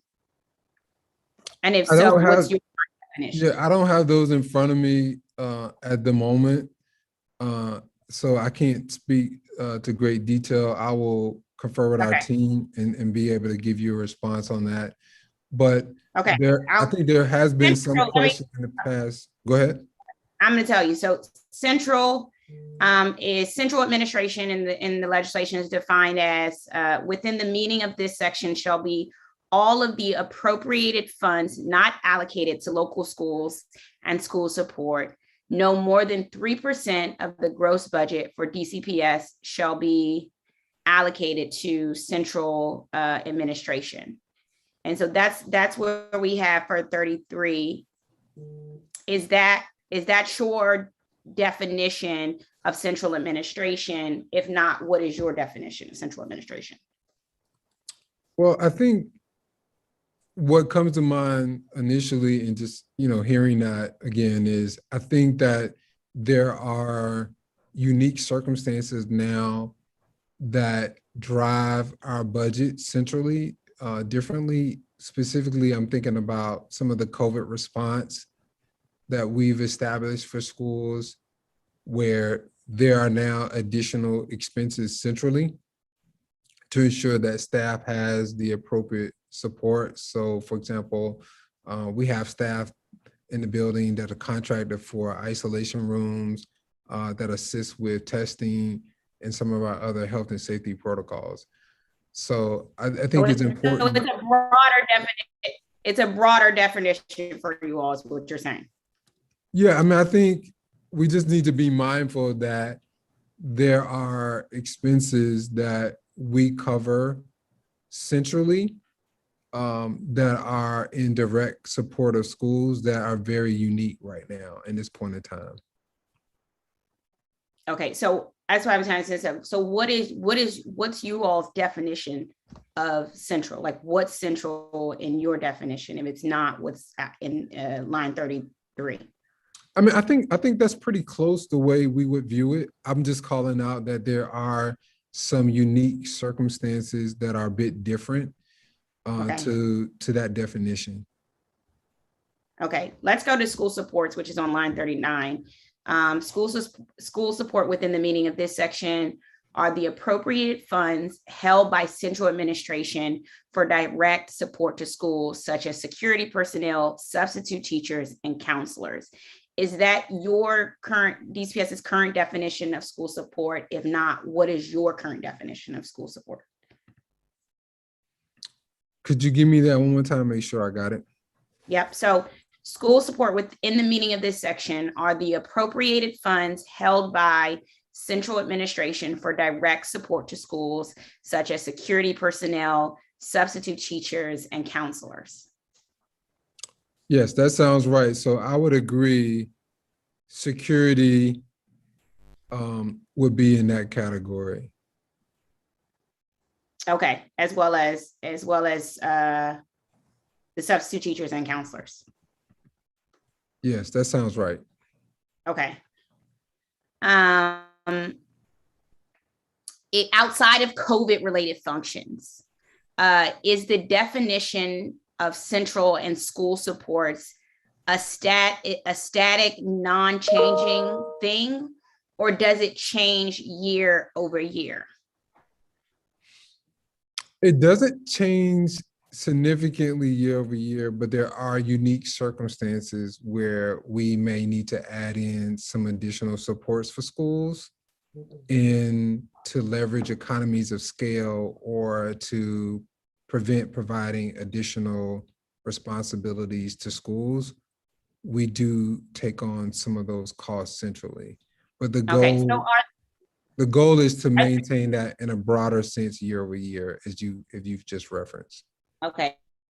Are there any examples you can share about someone's job moving between central and school supports? I'm quite sure there are some examples. I don't have any to give at this moment, but I'm certainly that could happen. Okay. All right. We're going to work on getting some examples. How many people work in central? And I think you could argue some of the health services work, some of the mental health services we provide could change in that way that you just described, but we can give you some more examples. Okay, I appreciate that. How many people work in central office across central administration and school supports? Is that a number you can if you don't have it now, could get to us after the hearing? Sure, our team can produce a number for you. Okay. And then last question here, I just want to shift gears before I have to head to public safety. Has DCPS used its enrollment reserve to support schools this year with any mid-year enrollment gains? And when can we get a report on this after the hearing as well? We can. I'm recalling, I want to give an example. Example would be Shepherd Elementary School, where we had some additional students and a couple grade levels where we need to add additional staff, but we have used the enrollment reserve this year. Okay. Thank you. I look forward to the follow-up questions. I have to hop off. Thank you, Chairman. I will yield the rest of my time. Thank you. Did you yield it to me since I went over? I'm going to yield it to Councilmember Henderson. I have Councilmember Henderson, you have 3 additional minutes. I have no friends here. Councilmember Henderson. Councilmember Henderson, are you here? I am here, Mr. Chairman. Hello. I did not anticipate my colleague to give her time back. So I thought I had a little bit more time. That's okay. So one of the things I want to just kind of underscore and kind of dig into a little bit, Chancellor, is around, so one of the bills would essentially require that DCPS hold 100% harmless. I think you kind of dug into this a little bit with the chairman, but I just want to kind of ask a couple of questions here. Given that I know that you can't tell me a model, you can't give me a number, and you're just going to tell me wait a couple of weeks, but do you anticipate any school, well, let's go this way. Are there any schools that we anticipate, any schools in the upcoming school year that is planning for a grade configuration change? I want to make sure I got your question here. Are there any schools that we anticipate having grade configurations? Right, as in like they're going to lose 5th, 6th, and 7th grade, or we don't have any education campuses that are doing a conversion. Like, none comes to mind. We've done all of our education campus transitions to middle school. We have full grade levels at Ida B. Wells Middle School. I think there's still an open question around how we would utilize the Foxhall and MacArthur sites. And then we will be adding additional early childhood education opportunities as we've done so in the past. And I think we still have open question around whether or not there's a need to have, or what type of middle school that we would add to the mix. But there's no planned changes at this time. Okay, so in terms of, because normally when we talk about hold harmless, we provide this exception, right? Except for grade configuration changes. Do you anticipate that any school will see a budget less than what they currently have this year? Given the circumstances that we're in, and our need to be responsive in the health emergency, I don't anticipate schools having less resources than what they have before. Obviously, I don't have a direct line of sight into our revenue forecast and what resources are available, but that's my best guess at the moment. Okay.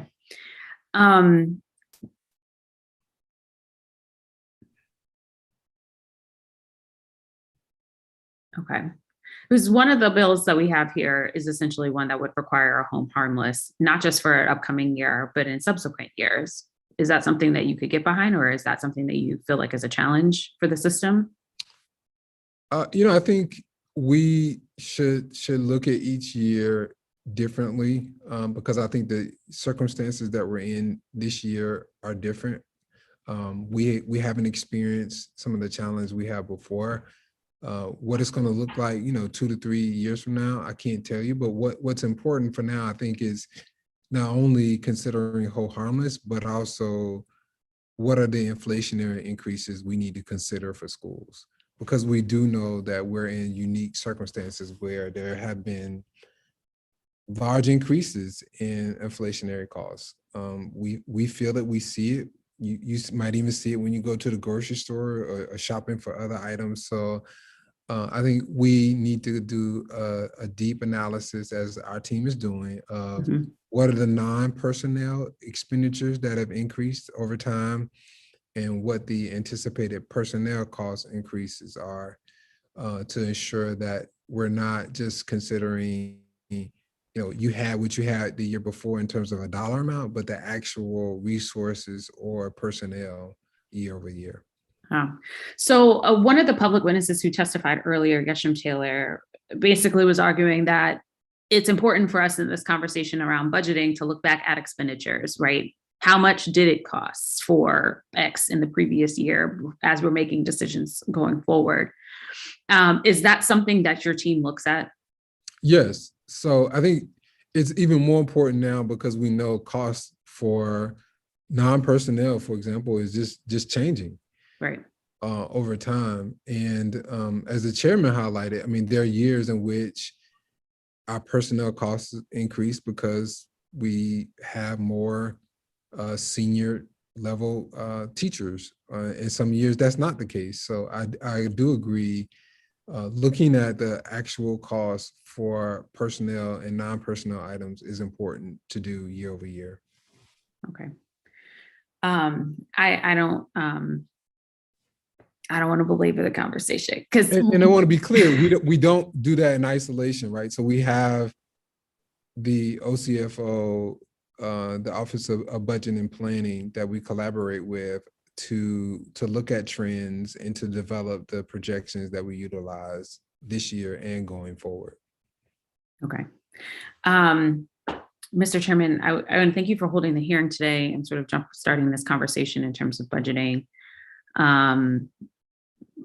It is a little unsatisfying because I was hoping that we would be having a conversation about a new model. We don't have that as part of this. And so I feel like we're going to be back here talking about this again in a month or two, hopefully with more detail on that. But I'm supposed to be talking to some fifth graders in about 10 minutes, so I have to go. But thank you, Mr. Chancellor, for being here today. And thank you, Mr. Chairman, for your time. Thank you, Councilman. Thank you. Chancellor, I don't have any other questions for you. And maybe I'll just kind of leave it at that instead of repeating some of the things I said. So let me close out the hearing. This has been a hearing on two bills related to how budgets within DCPS for public schools are determined. Bill 24-570 called the Schools First in Budgeting Amendment Act of 2021, which sets forth a fairly prescriptive calculation that ensures that schools are budgeted based on, as a foundation, the current year's budget, whatever the current year is. And the second bill, Bill 24-571, the Schools Full Budgeting Amendment Act of 2021, which simply changes current law that says schools will be funded at no less than 95% of their prior year's budget, changes that to 100%. The record in this matter will be open for 2 weeks. Those who wish to submit testimony or comments, even those who weren't signed up to testify today, the record will close at 5 p.m. on Friday, February 4th, 2022. As I'd indicated a couple times earlier in this hearing, while these bills relate to the budget and we expect to be getting the mayor's proposal for the fiscal year 23 budget in roughly a month and a half, it is not our thinking at this time that we will try to rush a bill to markup and require changes in the mayor's proposed budget for fiscal year 23. This is taking the long view of what the budget process is. I want to thank all of the witnesses who testified. Chancellor, thank you for testifying. The time is 2:07 in the afternoon and this hearing is adjourned.